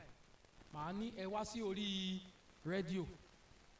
Irú màmá lẹ́ẹ̀kan tí ó dà pé Dr. Makanjuola náà ń sọ̀rọ̀ tí màmá ní àfikún máa kówó jẹ. Tó bá jẹ́ wípé bí wọ́n ṣe ń kówó jẹ ló ń dá ìdààmú fún àwọn ẹgbẹ́ cooperative ni. Ṣé ẹ mọ̀ wípé once we begin to amplify why cooperatives falling on account of embezzlement, or why is it possible? Why has it been possible repeatedly for cooperatives to fall on account of embezzlement? Tó bá jẹ́ pé ìbéèrè yẹn lẹ gbé wá fún mi ni, ṣé ẹ mọ̀ pé màá ní ẹ máa bọ̀ lórí rédíò ṣùgbọ́n ẹ mọ̀ tẹ́ ọ̀pọ̀lọpọ̀ èèyàn fẹ́ sọ ìgbàlájọ bí cooperative afẹ́sọ̀rọ̀ ẹgbẹ́ wa ẹ̀rí kó lé ó ṣe kí ni ó tako ntí mo fẹ́ ṣe torí náà the way to access the media is first of all to be able to get issues that affect all cooperatives, not just your own cooperative. But something that is most important is that you need to capacitate the media. Ẹ jẹ́ kí n tún sọ. A ní láti fún àwọn tó ń ṣiṣẹ́ rédíò náà ní ìdánilẹ́kọ̀ọ́ cooperative. Tí ìbá ṣe pé àwa ní cooperative lọ́dọ̀ wa ni, ọ̀pọ̀lọpọ̀ nǹkan lèmi náà mọ̀ ń pa cooperative. Torí pé bóyá torí pé à ń ṣe ní station wa ni. Ẹ wo bíi 100 rédíò tó wà ní Ìbàdàn yìí. Èèyàn mélòó ni ó ń jẹ́ agbóhùnsáfẹ́fẹ́ tẹ́ lè dájókòó tẹ́ lè ní kí ló mọ̀ nípa cooperative tí ó lè dá yín lóhùn. Ẹ ṣe kúkú lọ sí radio station wọn kẹ́ ẹ ní a fẹ́ ṣe ìdánilẹ́kọ̀ọ́ fún àwọn òṣìṣẹ́ yín. Tẹ́ bá ṣe ìdánilẹ́kọ̀ọ́ fún àwọn òṣìṣẹ́ wọn tán tí ọ̀rọ̀ yìí bá yé wọn wọ́n lè ní ẹ ṣe kúkú wá bẹ́ẹ̀ ṣe fún àwa mẹ́wàá yìí. Ẹ wá ṣe fún èèyàn 4.5 mílíọ̀nù náà. Mo ti dáhùn ìbéèrè yẹn. Ẹ bá ń pàtẹ́wọ́ fún ọmọkùnrin yìí, ẹ bá ń pàtẹ́wọ́ fún dáadáa. Ó fi òwe dáhùn ìbéèrè yẹn. Àwọn Yorùbá àwọn ẹ̀yin àgbàlagbà ẹ máa ń sọ pé lówe là á lùlù. Àwọn ọ̀mọ̀ràn ní sí mọ̀ tó ṣe bí òwe ẹ̀yin àgbà ẹ ṣeun. I'll give the microphone to the keynote speaker. I'm sure he has something to add to it. However, I'd like him to expand on how cooperatives can get visibility through the media. Thank you very much, Dr. Makunjola. Thank you, Mr. Michael Atubosun, Shewa Kiola, and Mr. Ola Emmanuel. Lẹ́ẹ̀kan sí ẹ kú jókòó. Àfikún náà ni mo fẹ́ ṣe torí nǹkan tí ẹ̀yin aṣíwájú ti ń sọ látàárọ̀ ọ̀rọ̀ kì í síbẹ̀. Àfikún bíi méjì tí mo kàn fẹ́ ṣe ó ní wípé ṣe rí mo fẹ́ ká mọ̀ nǹkan kan kò sí nǹkan kan tó wà láyé tí à ń ṣe tí ò lè kú bóyá nǹkan tí mo sọ yé wa ṣe rí kò sí nǹkan kan tó wà láyé lẹ́ni tó jẹ́ pé ó lè dọ̀la kó má sí mọ́ ṣe mọ̀ pé àwọn èdè kan wà tó yẹ pé ó ti wà rí ńgbà kan tán sí mọ́ Latin Hebrew kò sẹ́ tó ń sọ gbèdè yẹn mọ́ nǹkan kan ló fà ní ọdún 2023 mo lọ fún program kan ní US so ó gbé mi lọ sí ìpínlẹ̀ bíi 8 lórí ọ̀rọ̀ mídíà náà nìkan tí mo bá lọ ara nǹkan tí mo realize ń bẹ̀ ni pé àwọn newspapers ìwé ìròyìn ojoojúmọ́ ni wọ́n ń kú ní newspapers mọ́ àwọn èèyàn ò gbé advert lọ síbẹ̀ mọ́ wọ́n dẹ̀ ń tilẹ̀kùn wọ́n ń close even radio station ní àárín ọdún 4 sásìkò tá a wáyé radio stations bíi 4 ló ti tilẹ̀kùn lọ́yọ̀ state tí wọ́n ṣiṣẹ́ mọ́ in tí mò ń try láti sọ ni wípé ṣe rí ẹgbẹ́ aláfọwọ́sowọ́pọ̀ in tó ti wà tipẹ́ ni ọ̀pọ̀lọpọ̀ àwọn tó ti wá ṣáájú títí wá yìí àwọn bàbá màmá ọ̀pọ̀lọpọ̀ wọn ò ní kọ́lé tí ò bá sí cooperative èmi ò ní ra mọ́tò tí ò bá sí cooperative mo fẹ́ kí nǹkan dá yín lójú lẹ́nu tí a bá ṣe bó ṣe yẹ ká ṣe ó ṣeé ṣe kó dọ̀la kó má sí tó ń jẹ́ cooperative mọ́ ẹni mo parọ́ kan fún yín lẹ́nu ó ṣeé ṣe kó má sí mọ́ nítorí náà ṣe rí àwa tá a jẹ́ adarí ẹgbẹ́ aláfọwọ́sowọ́pọ̀ àti tó kéré ni o àti tó tóbi ni o ẹ jẹ́ ká mọ̀ pé iṣẹ́ ńlá ló wà lọ́wọ́ wa láti rí i pé a ṣe bó ṣe yẹ ká ṣe kó lè bá a rí bó ṣe yẹ kó rí. Ẹ̀yin àgbà náà lè máa ń sọ pé òwò téèyàn bá ń ṣe tí ò bá fi lọ́mọ lọ́wọ́ yóò rùn. Mo fẹ́ kí a tún wo àárín ara wa dáadáa. Ẹ má jà á ṣe ní ẹgbẹ́ arúgbó. Ibi tó ti máa ń bẹ̀rẹ̀ nìyẹn. Tó bá ti jẹ́ pé gbogbo ESCO, gbogbo adarí, gbogbo ẹni tó ń make a decision, àgbàlagbà ń gbogbo yín, àwọn ọmọ kéékèèké wọn á kúrò ńbẹ̀. Ní tí ò bá dẹ̀ ti sí ọ̀dọ́ níbẹ̀ kò sọ́jọ́ ọ̀la ńbẹ̀. Kò dẹ̀ ní déédéé ṣẹlẹ̀. Àwa tá a jẹ́ màmá àti bàbá, àwa náà láàmú ṣe níṣẹ́ láti rí wípé a fi àwọn tó ń bọ̀ lẹ́yìn a fi ẹsẹ̀ wọn mọ̀nà so that ibikíbi tá a bá ba dé àwọn náà tún gbé síwájú. Tá a bá wá intentional, that is what I'm saying. Tá a bá wá intentional about it kò ní ṣẹlẹ̀ o, because ọ̀pọ̀lọpọ̀ meeting tá à ń ṣe àwọn ọ̀rọ̀ tá à ń sọ kò tí ẹ̀ interest wọn. So tí wọ́n bá rí as something that is viable tó dẹ̀ worth the time wọn ò ní jókòó tì wá. Mo fẹ́ kí a wo eléyìí láti ṣe. Ṣé rí mídíà dàbí ìbọn. Ṣé mọ̀ pé téèyàn bá gbé ìbọn lẹ́ǹsìn tẹ́nìkan kan bá gbé kó bẹ̀rẹ̀ sí yìn kò lè ṣe ẹnikẹ́ni níbi. Akọ́wà ń bẹ́ẹ̀ náà ni mídíà náà ṣe rí. Tí a bá dìde ká mú ṣe níṣẹ́ ìpè yìí tá à ń ṣe yìí o, àwọn èèyàn gbọ́dọ̀ mọ̀. A ti mọ̀ nísìnyí pé yìí tá à ń ṣe àwọn èèyàn gbọ́dọ̀ mọ̀, because Coca-Cola market leader ni wọ́n, ẹ̀ máa tó máa ń pè market leader, pé àwọn aṣáájú nídìí tó ń ṣe close up, Indomie market leaders ni wọ́n. Tẹ́ bá mọ iye tí wọ́n sì tún budget lórí advert á yà yín lẹ́nu. Ṣé rí insurance yìí tó jẹ́ kí insurance ṣì máa rọ́wọ́ mú díẹ̀ Nàìjíríà nítorí pé system wa tí ò dá ni. Nítorí pọ̀pọ̀lọpọ̀ èèyàn tó ń ṣe insurance kò jọ pé tìpátìkúkù la fi ń ṣe. Àṣà mọ̀ pé a ṣe insurance tọlọ́pàá bá dá wa dúró wà á ní insurance mọ́tò ẹ̀dá á fi hàn kí n lè rọ́nà lọ. Even though tí mọ́tò Mr. Seun bá gbá mọ́tò Mr. Michael àjọ bọ́lẹ̀ àjọ mọ̀ fàṣọmọ́ra lọ́rùn ni, kò sẹ́ni tí a pè insurance. So basically insurance kàn ń gbowó lọ́wọ́ wa, they are not giving back except for àwọn few tó mọ̀ ń pa ẹ̀. Torí èmi wà lára àwọn tó máa ń sọ pé àwọn insurance Nàìjíríà ò kì í ṣe enough in terms of media engagement, but wọ́n ń jẹ lọ nítorí pé bẹ́ẹ̀ fẹ́ bẹ́ẹ̀ kọ̀ ẹ gbọ́dọ̀ ṣe bí ìpẹ́ kan dáwó sí wọn lọ́wọ́ wọn ò dá padà ní.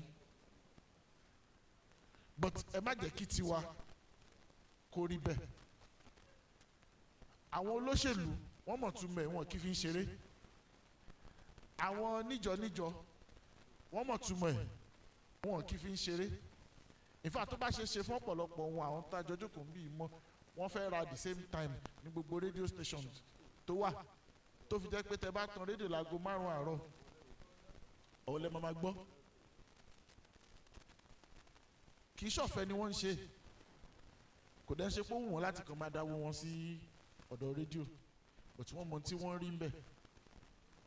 Kí wá ló dé tó jẹ́ pé àwa ń fà sẹ́yìn. Yes, kì í ṣe ọ̀fẹ́,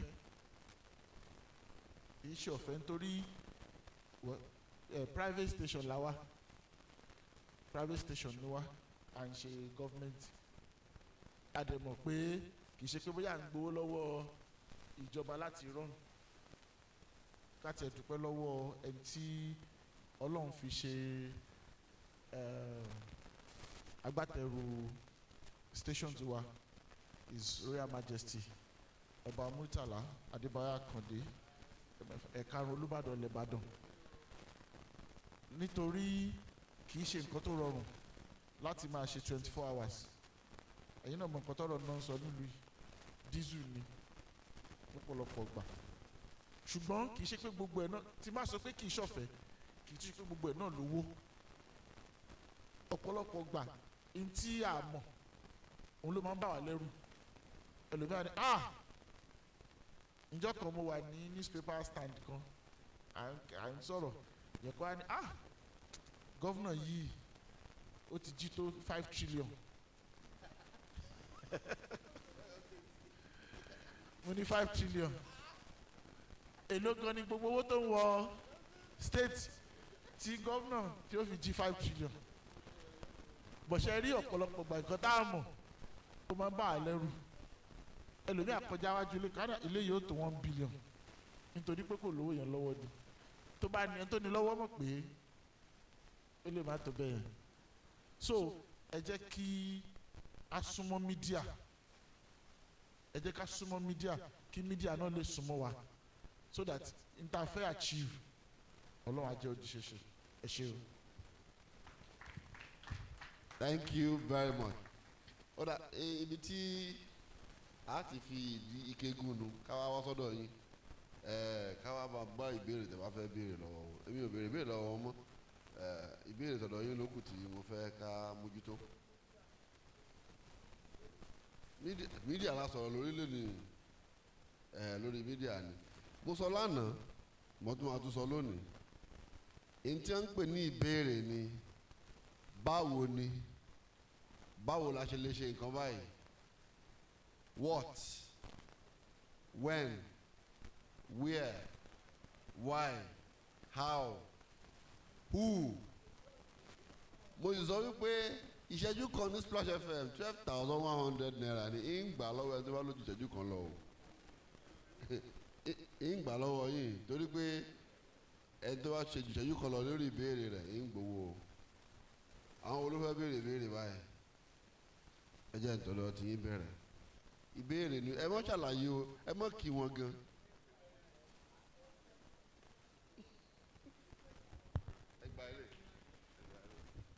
The question I wanted to ask is that where we have solicited for your help, I mean our radio center that are here, I mean the leaders in the radio, please, how can you help? You know we are just coming up, and by the special grace of God, with the help of these 3 people, Dr. Makanjola, Daddy Emmanuel Ola, and SFT, please, I know how are you going to assist us to reduce, tell the management of the Splash how they can be able to reduce the price of the advertisement for us. That's 1. 2, you said that not all of them are money at times. If there is avenue for this this cooperative to move on, is in your hand too, because part of what we have learned and gained here, we will exercise it and we will practice it on our various places and various cooperatives in the country. Thank you, God. Thank you very much. Ẹ kú iṣẹ́, orúkọ mi ni Waheed Alansi Ọlárẹ̀wájú. Ìgbà tí èmi àti brother yìí discuss ní ẹ̀kan, wọ́n ń jẹ́ kó yé wa pé láti bí a bá ti lọ síbi cooperative tá à ń ṣe ká máa wo transport tá à ń ná, but mo fẹ́ béèrè pé ṣé cooperatives ó lè wà ní online, and then àwọn cooperative ti pọ̀ káàkiri, bóyá Muslim cooperative ni àwọn òtítọ́ inú gbogbo ó pọ̀, torí bíi méjì tèmi ti ṣe mo ti rí ṣe sí leaders yẹ tèmi ti withdraw ń bẹ̀, but mo sì láwọn changes kọ̀ọ̀kan ní báǹkì àbí àwọn POS tí mò ń ṣe. Ọ̀nà wo lè fi lè join èyí tí ó good tí ó join mọ́ gbogbo àwọn Áfíríkà pátápátá tí èyí ó dẹ̀ jẹ lọ tèmi ń béèrè fún nìyẹn. He's talking about globalization. Okay.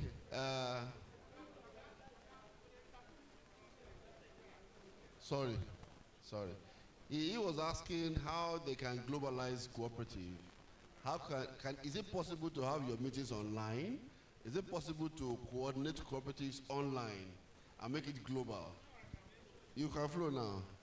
Yes, give it to him there. And then after that, him. No. Good afternoon, corporators. I will give you. The problem we have is that our executives are too conservative. What do you mean conservative? Okay, I belong to some cooperatives. As a matter of fact, I left. And the question is, let me put the question, how do we reach each cooperative to come for workshops? And if possible, all the executives. Okay. All the executives. You are referring to education. Yes, cooperative is too conservative. I know what I'm saying. I was in a cooperative. I went to the founder and I said, let us introduce insurance, 1% credit life. They are doing it, that Evans in Bodija is doing it. It was when my sister wanted to collect loan. I'm an insurance person. I'm a franchise. I have franchise of mutual benefit. But the 1%, what do I call it, credit life, how can we introduce it to cooperative? Okay. It's not, it won't be easy. They will say it's not our tradition. You have asked the question, sir. Yeah. Thank you. Give it to that man behind you. I'm coming to you. Yes. Ah. Madam, you don't have any question. Okay. I'll come here. Don't worry. Olakunle Odokito is my name. Yes, sir. I belong to Ministry Cooperative. Okay. Now, I want to ask almost the same question Mr. Shafa had. Now, about media, please, as a cooperator, maybe I've been given a loan, and I want to quickly make some business with it, and I want to advertise what I want to. Maybe my the whole gain on this, what I want to do, cannot be up to 50 or 100,000 naira. Sir, per minute from your station, it's 12,100 naira. I think you should be humanitarian to some extent. Now reduce this price, please. It is too much, sir.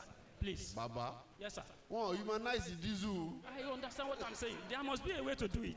Diesel is not humanized, There Baba. must be a way to do it for you, from you. There must. All right. Give it to her. Hello, sir. Thank you so much. Yes, sir. ma'am. My question, I want to go Please, straight one to house, the, please. One house, please. One house. Thank you. I want to go straight to the question.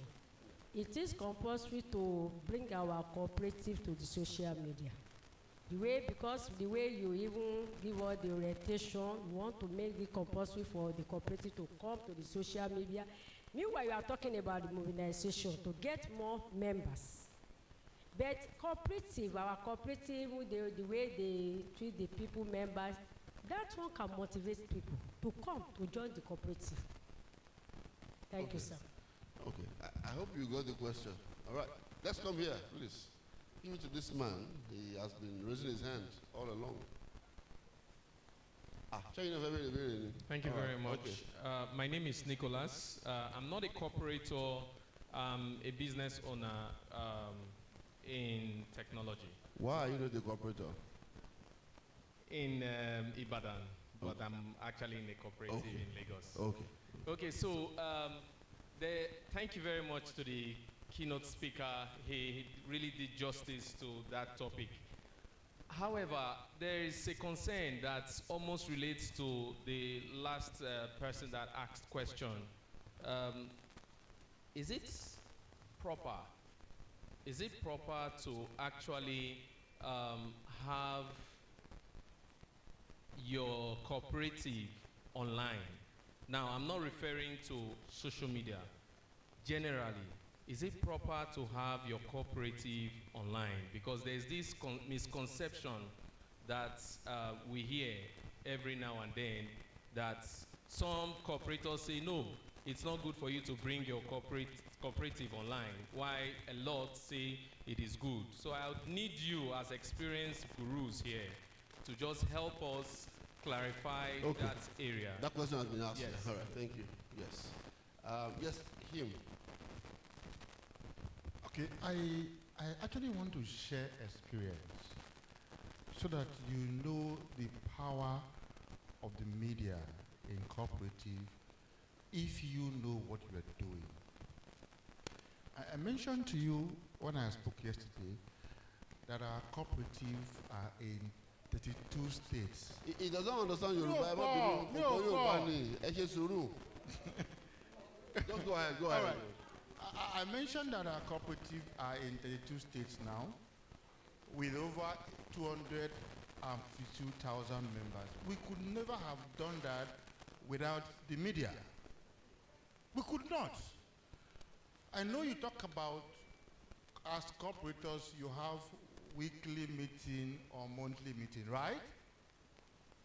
In my cooperative, we have daily meetings, not monthly.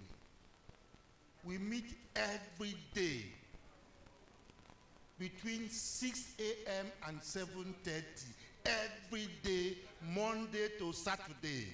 Our members can confirm it on Google Meet. Now we are just migrated to Telegram. We meet for 1.5 hours every day from 6 a.m. to 7:30.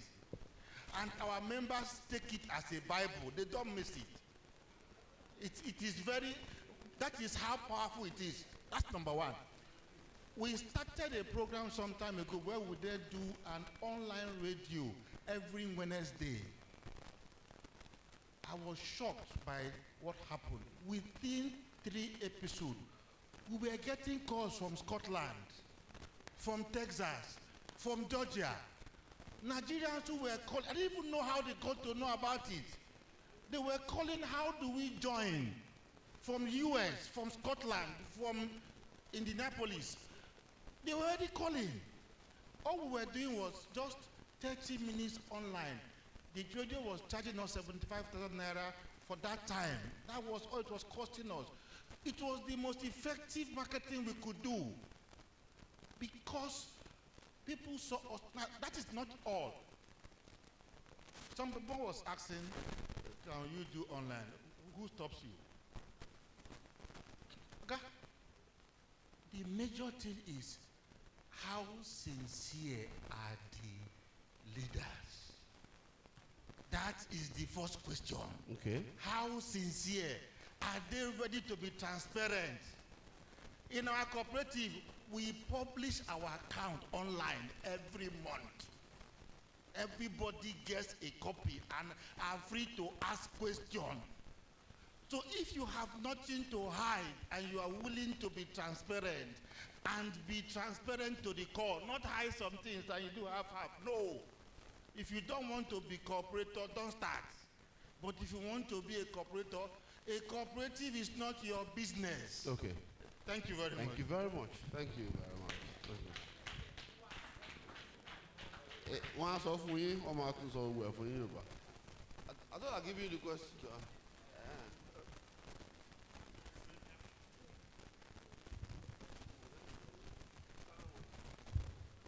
My name is Oshooluwatoyin.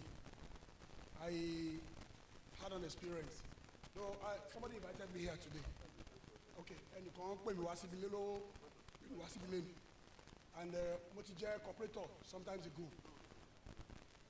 Ó dẹ̀ ti pẹ́, but with the few things tí mo ti gbọ́ ń bí lé ní, ó tún encourage me back to be a cooperator. Because mo ti ṣe tẹ́lẹ̀, but the first time I did it, nígbà àkọ́kọ́ tí mo ṣe, my hard-earned money, I tried to save it to join that cooperative society, but it was as if I was sealed it. Gbogbo owó tí mo kó jọ yẹn mi ò mọ bó ṣe lọ. Mo gbìyànjú láti lè get owó yẹn padà, mi ò rí. Mo kàn rí pé wọ́n play mi. Ìbéèrè mi wá ni pé since tí mo ti pé ó dàgbọ́n to incorporate media into some cooperative society, my question is now, can media houses or media address the issue of financial crisis that is very common to cooperative societies?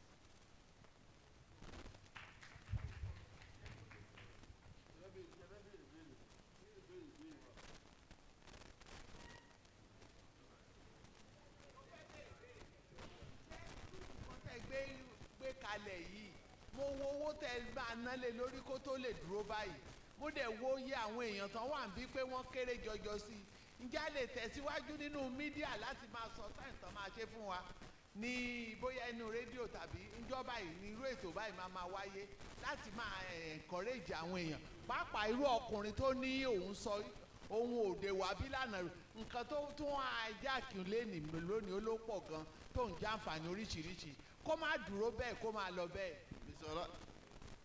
Mr. Ola Emmanuel wọ́n á ṣàlàyé ìyẹn fún wa.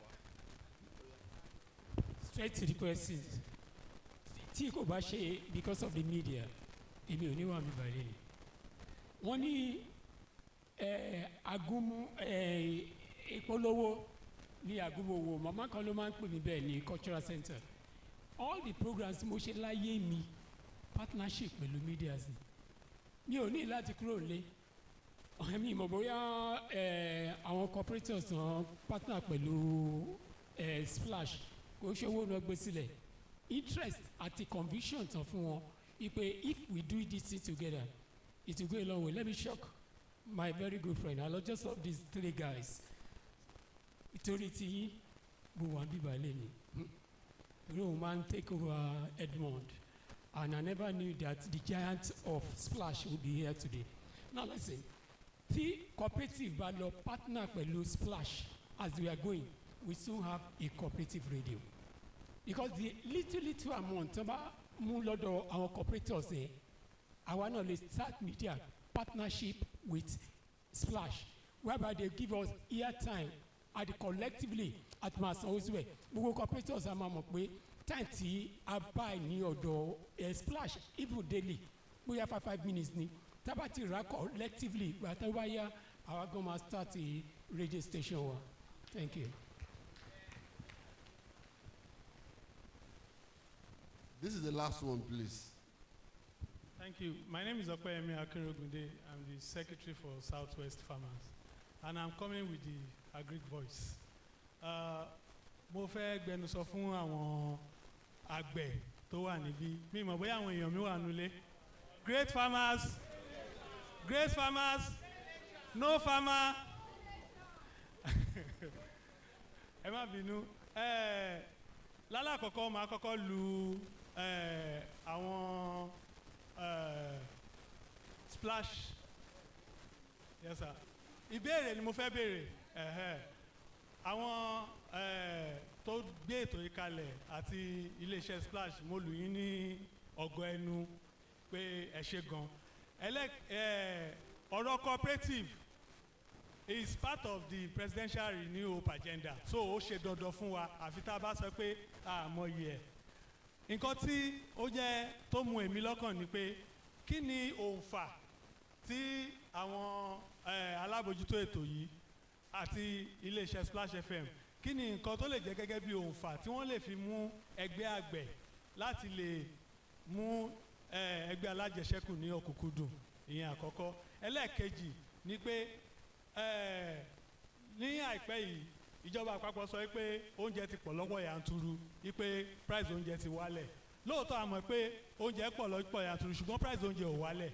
Kí ni what are the initiative from the media láti lè bá wa mójútó irú nǹkan báyìí tó ní ṣe pẹ̀lú price regulation nítorí pé kíní yìí ó ń affect àwọn àgbẹ̀ nígbà tá a bá fi gbé kíní dé ọjà àwọn aláròbọ̀ ni wọ́n dictate price tó ń ta nǹkan and ó dẹ̀ affect àwọn àgbẹ̀. So what is the role of the media? Thank you. Thank you. Oya ẹ ṣeun. Thank you very much, sir. Ẹ ṣeun gbogbo àwa tá a béèrè. Thank you very much for all the questions. I will answer one or two thereabouts. I will pass the microphone. First of all, the job that Splash FM and Lagelu FM did for this conference to hold. Thank God that we have our leaders here present sitting before you. And once again, I want you to help us appreciate them. Gbogbo àwọn advert tẹ́ ń gbọ́ yẹn tí ìbá ṣe pé wọ́n mọ̀ sí.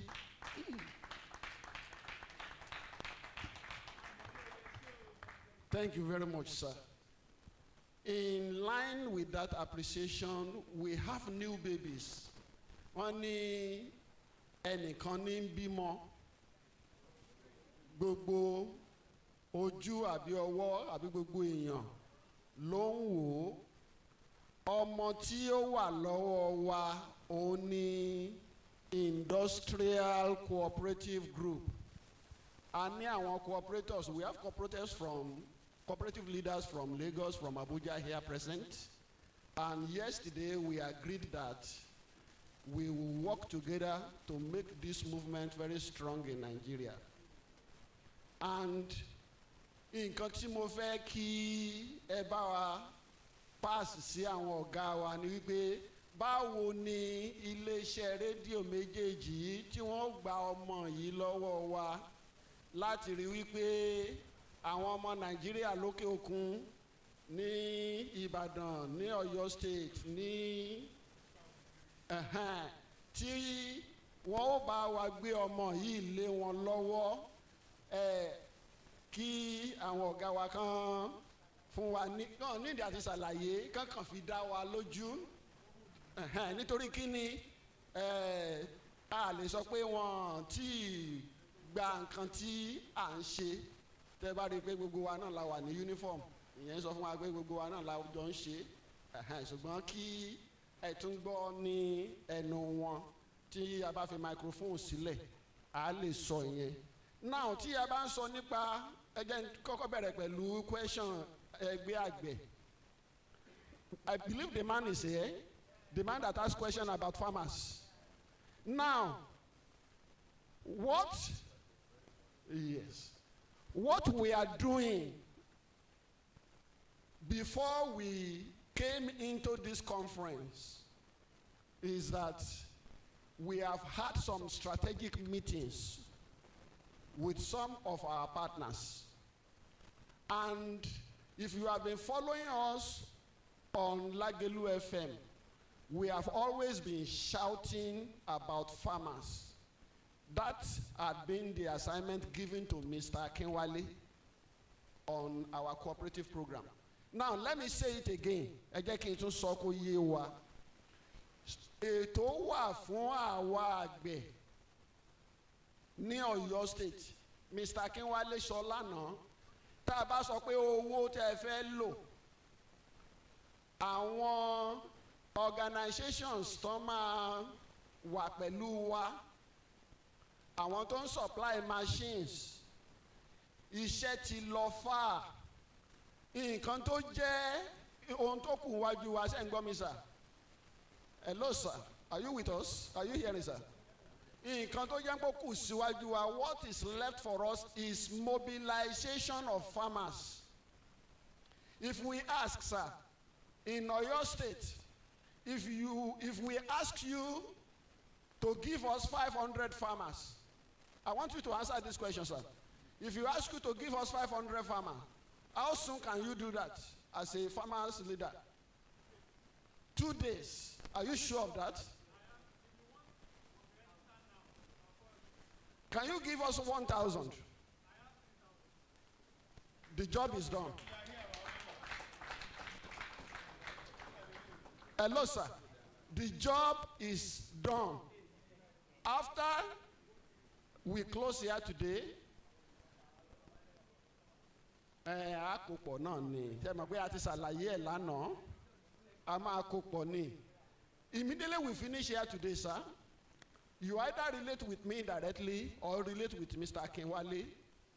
I want to see the list because latest end of this month, I want to know if your state is ready or not.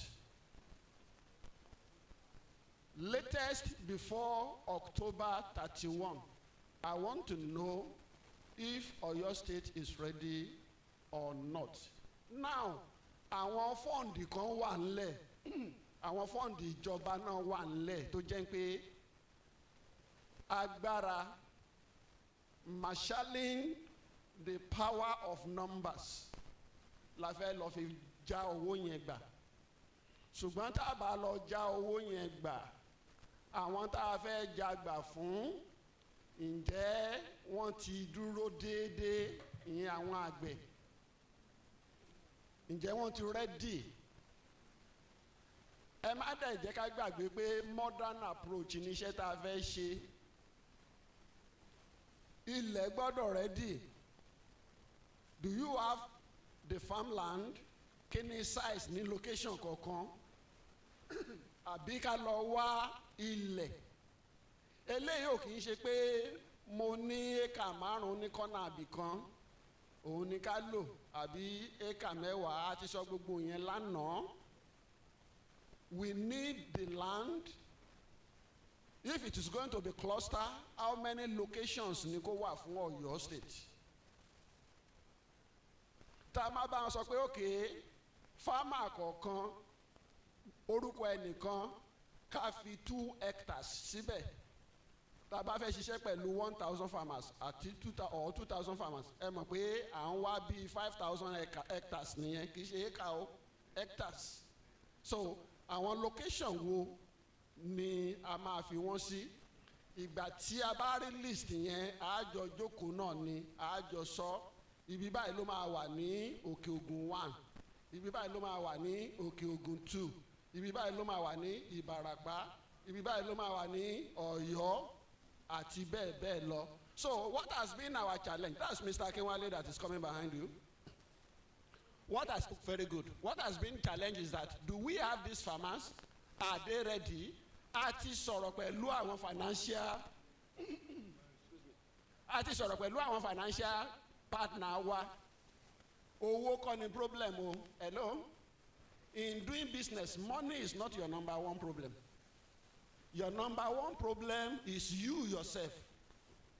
Are you ready? Are you really ready? When we say, are you ready? All the sacrifices and things that you need to give, are you ready to give it? So all this, when we're talking about number 2 challenge, the people that we work. Ipò kẹta ni owó wà nínú business. So we will do something about that. Financial crisis ní cooperatives ká gbé wá sórí rédíò àti sọ yẹn. Gbogbo ẹ̀yin tẹ̀ ń gbọ́ Lágelú náà lẹ́gbọ́n nǹkan tí cooperative doctor tó máa ń sọ. You have been listening to cooperative doctor. We have been sorting many issues. Now what we want us is to talk about it further. But we need your support. If I invite you to radio station now, tomorrow, say on this Sunday, 2 days to come and appear on Lágelú, will you willingly speak? Will you speak with boldness? And so on and so forth. Because a ti rí wípé ẹgbẹ́ aláfọwọ́sowọ́pọ̀ ọwọ́ tó ń dùn wá a máa ń fẹ́ fi sí abẹ́ aṣọ. Ẹ jẹ́ n sọ nǹkan kan fún wa. Nílùú Ìbàdàn yìí a ní cooperative federation OSCOFED. Ìgbà tá a fẹ́ bẹ̀rẹ̀ ètò, mo bá àwọn òṣìṣẹ́ àwọn official OSCOFED sọ̀rọ̀ pé ẹ̀yin lẹ́yìn ṣe adarí àwọn ẹgbẹ́ aláfọwọ́sowọ́pọ̀, ẹ gbọ́dọ̀ wà available kájọ máa kóná búra wa. Ojúṣe yín, èmi á bi yín bẹ́yẹ ṣe àbẹ́ ṣe àti bẹ́ẹ̀ bẹ́ẹ̀ lọ. Ǹjẹ́ ẹ mọ̀ pé ọdún kan ti lé kọjá, a ti lo ọdún 2 tá a fi ń sọ̀rọ̀ nípa cooperative lórí Lágelú.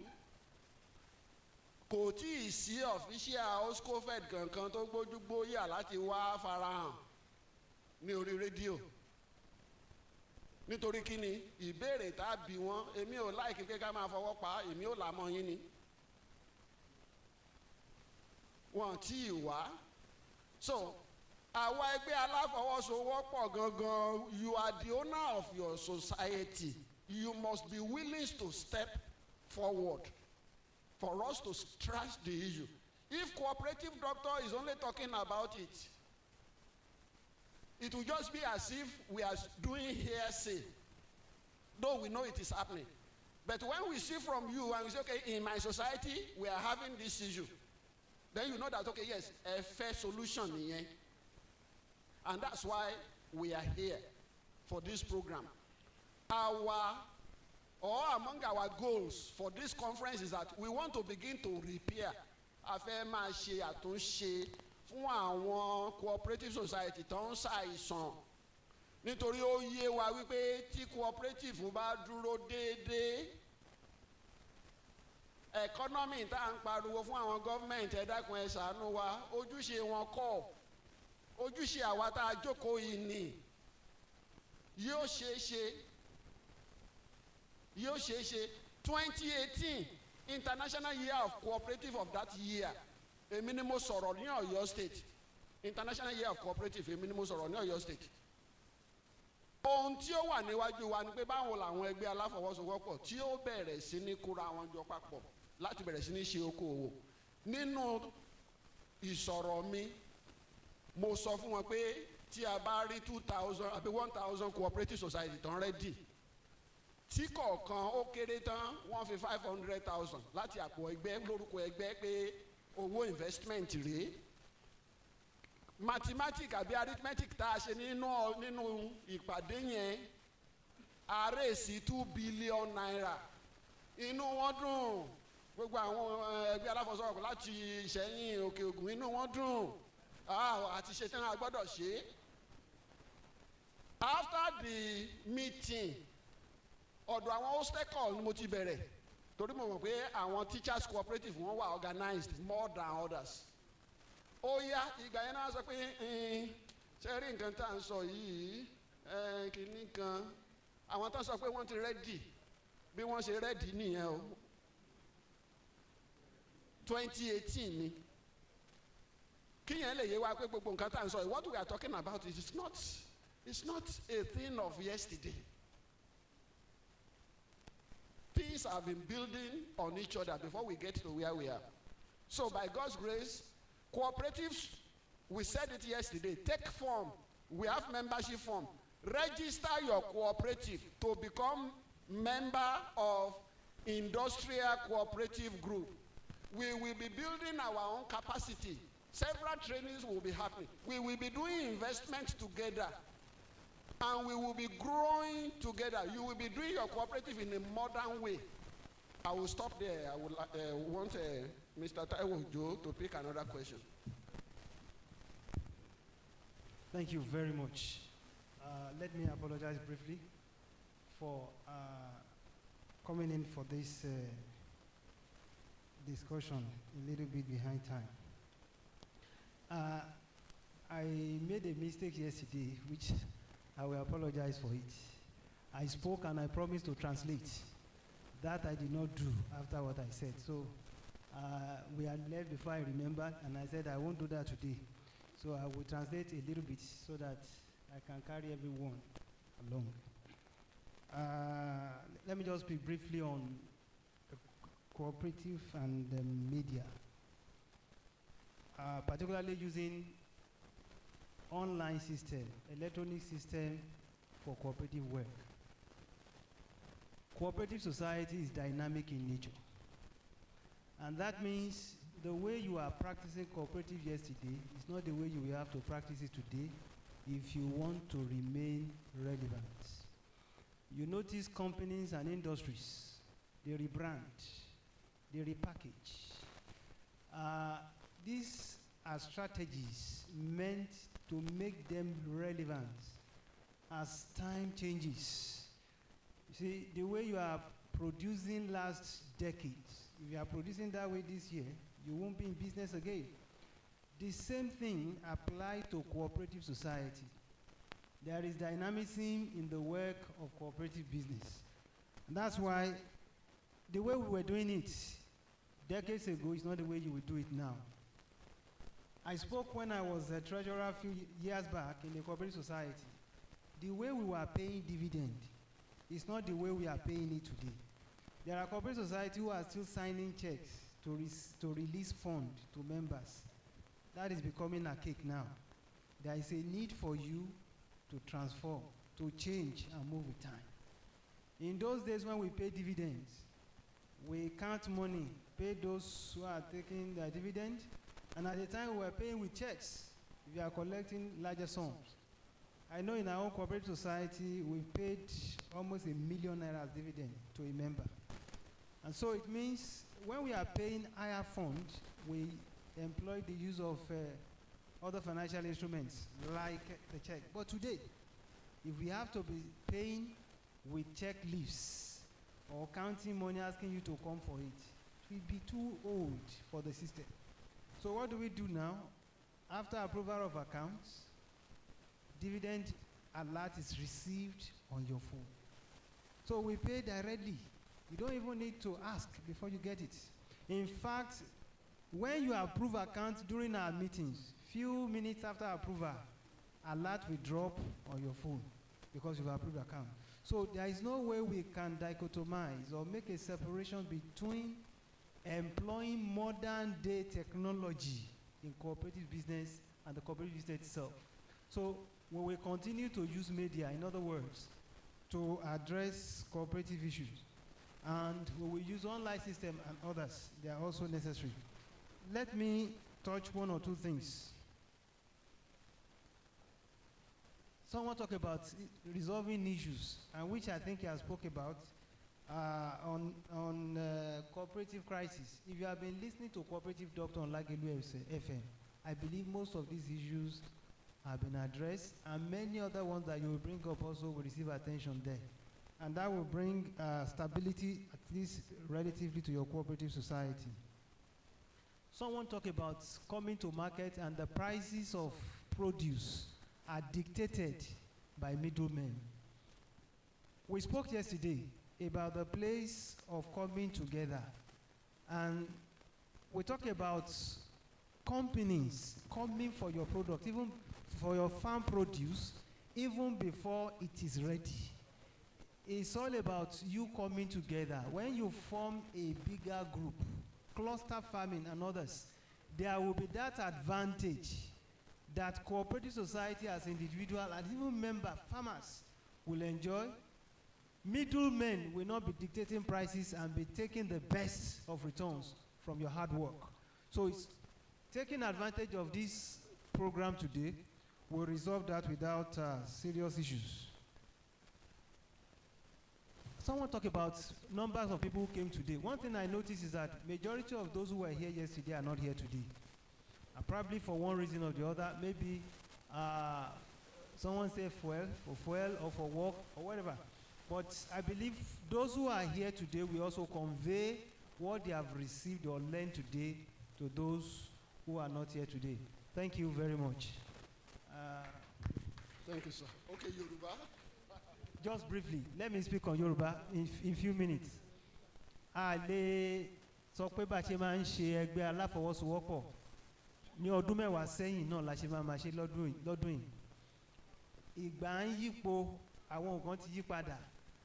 Ìgbà tá à ń fọwọ́ sanwó, tá à ń gbé àpótí fẹ̀dẹ́kò káàkiri pa fẹ́ sanwó, ó ti kọjá. Nísìn a gbọ́dọ̀ ṣe ẹgbẹ́ alájẹṣẹ́kù gẹ́gẹ́ bí wọ́n ṣe ń ṣe ní òde òní. Ìyẹn túmọ̀ sí pé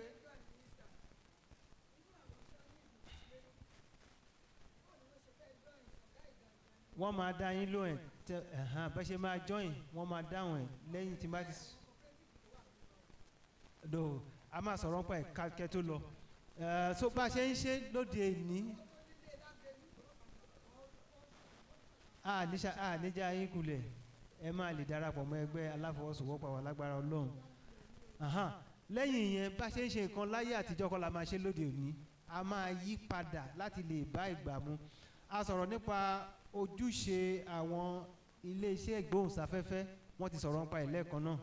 A sọ̀rọ̀ nípa àwọn aláròbọ̀ tó máa wà láàrin ọjà tá ń sọ iye tí àwọn tí ń ta, àwọn tó kó èrè oko wọn wá sí ọjà iye tó máa ta, àwọn kan ló máa jẹ èrè jù. Èrè táwọn á jẹ jù tàwọn gan tó dáko lọ. A ti sọ pé ká darapọ̀ mọ́ ẹgbẹ́ industrial cooperative group. Ara àǹfààní tó wà nú ẹ̀ ní tá bá ti darapọ̀ mọ́, àǹfààní tó wà nú ẹ̀ ní pé àwọn iléeṣẹ́ ńláńlá gan náà máa bèrè fún èrè oko wa kó tó di pé a kórè wa gan. Ìyẹn á dẹ̀ fún wa ní àǹfààní láti rí èrè tó dáa jẹ. Mo sọ pa àwọn tó wálé ní pé wọ́n dà ní pé àwọn tó wálé nìkan ló wá lánàá. Àwọn tó wálé ní náà, àwọn tó ti kọ́ léní àti àwọn ìdánilẹ́kọ̀ọ́ táwọn náà ti jẹ àǹfààní ẹ̀ léní, wọ́n á lè sọ fún àwọn tí ò wá, àwọn tó wá lánàá, àǹfààní táwọn jẹ léní. Ẹ ṣé púpọ̀. Ẹ ṣeun. Any other comments? All right. Please, ẹ jẹ́ ká dúpẹ́ lọ́wọ́ àwọn tí wọ́n wà ní ìgbìmọ̀ yìí lónìí, ká wá pàtẹ́wọ́ fún wọn lẹ́yọ̀kọ̀, ká wá pàtẹ́wọ́ fún wọn. Thank you. Please a round of applause for them. I appreciate them. We thank you all for this. Oga Motigbo, somebody wants to know the time you broadcast your program on Lagelu. They've not listened to it. They want to know when you have the program. They also want to know those who want to join. How can they join the industrial cooperative? Thank you, sir. Please, my people at the registration table, please, you can bring the membership form in so that those of us that are yet to get the membership form, fill it in the name of your cooperative or in your own name. You fill it for your cooperative if your cooperative is ready to join the group. If it is you, membership is open to you, it's open to your cooperative. No problem about that. Now, our cooperative program on Lagelu FM. Ẹ bá wa sọ fún gbogbo àwọn ọmọ ẹgbẹ́ ìgbà wo là ń wà ní orí afẹ́fẹ́ ní Lagelu FM. Ọjọ́ ìsinmi aago 2 sí agogo 3. We on Sundays, as you are relaxing in your sitting room on Sunday afternoon, we are on air, and for us to begin to bring ideas together. Ẹ lè pè wọlé sí orí rédíò, ẹ lè béèrè ìbéèrè, a lè jọ sọ kó yé wa. Please bring the form for them here in front. If you want to join, tá a bá fẹ́ darapọ̀, mọ́mì, mo mọ̀ pé Gbági lẹ wà mà. Tí ẹ bá fẹ́ ká wá bá yín ní Gbági, tí àwọn èèyàn bá pọ̀ nìyẹn o, a lè wá sí Gbági torí èèyàn kan o.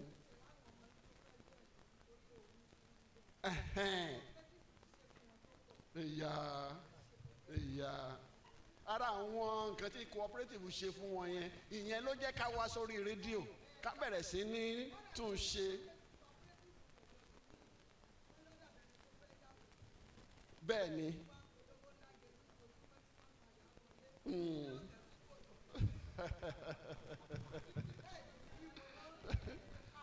Bẹ́ẹ̀ ni mà. Nínú nǹkan tá à ń sọ, ọ̀pọ̀lọpọ̀ ló jẹ́ pé wọ́n ń yá orúkọ cooperative lò tí nǹkan tó ń ṣe tí ò kì í ṣe cooperative. So kò ní rí bẹ́ẹ̀. Okay, so before.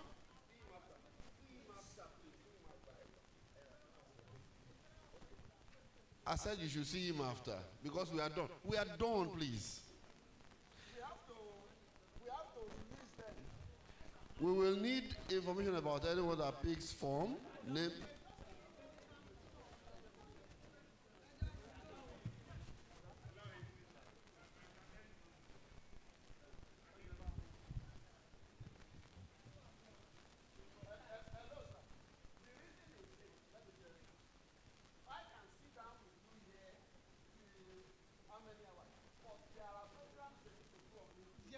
The reason why I want to ask the question is a general question on behalf of all. I want to appreciate you, Mr. Ola. I came in from Lagos today. My name is Oba Israel Onshino. I'm the chairman, founder of Payan. And my question is this. I got to know that Spring Group, Lacent, and the insurance company formed this corporation. Now, the question is this, sir.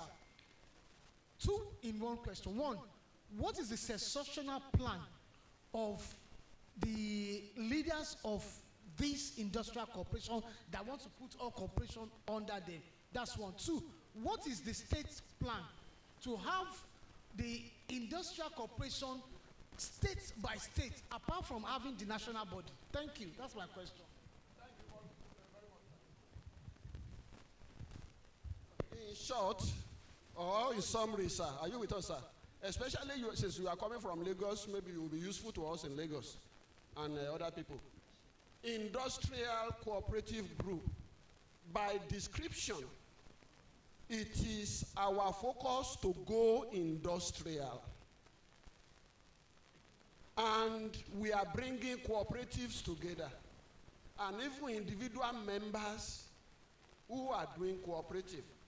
If we have how many cooperatives from Lagos, from Oyo State, from Kwara, from Osun, Abuja, everywhere. Now, it is not compulsory that you must bring in this particular amount. Cooperative and investment is always according to capacity. You may bring in 5 million.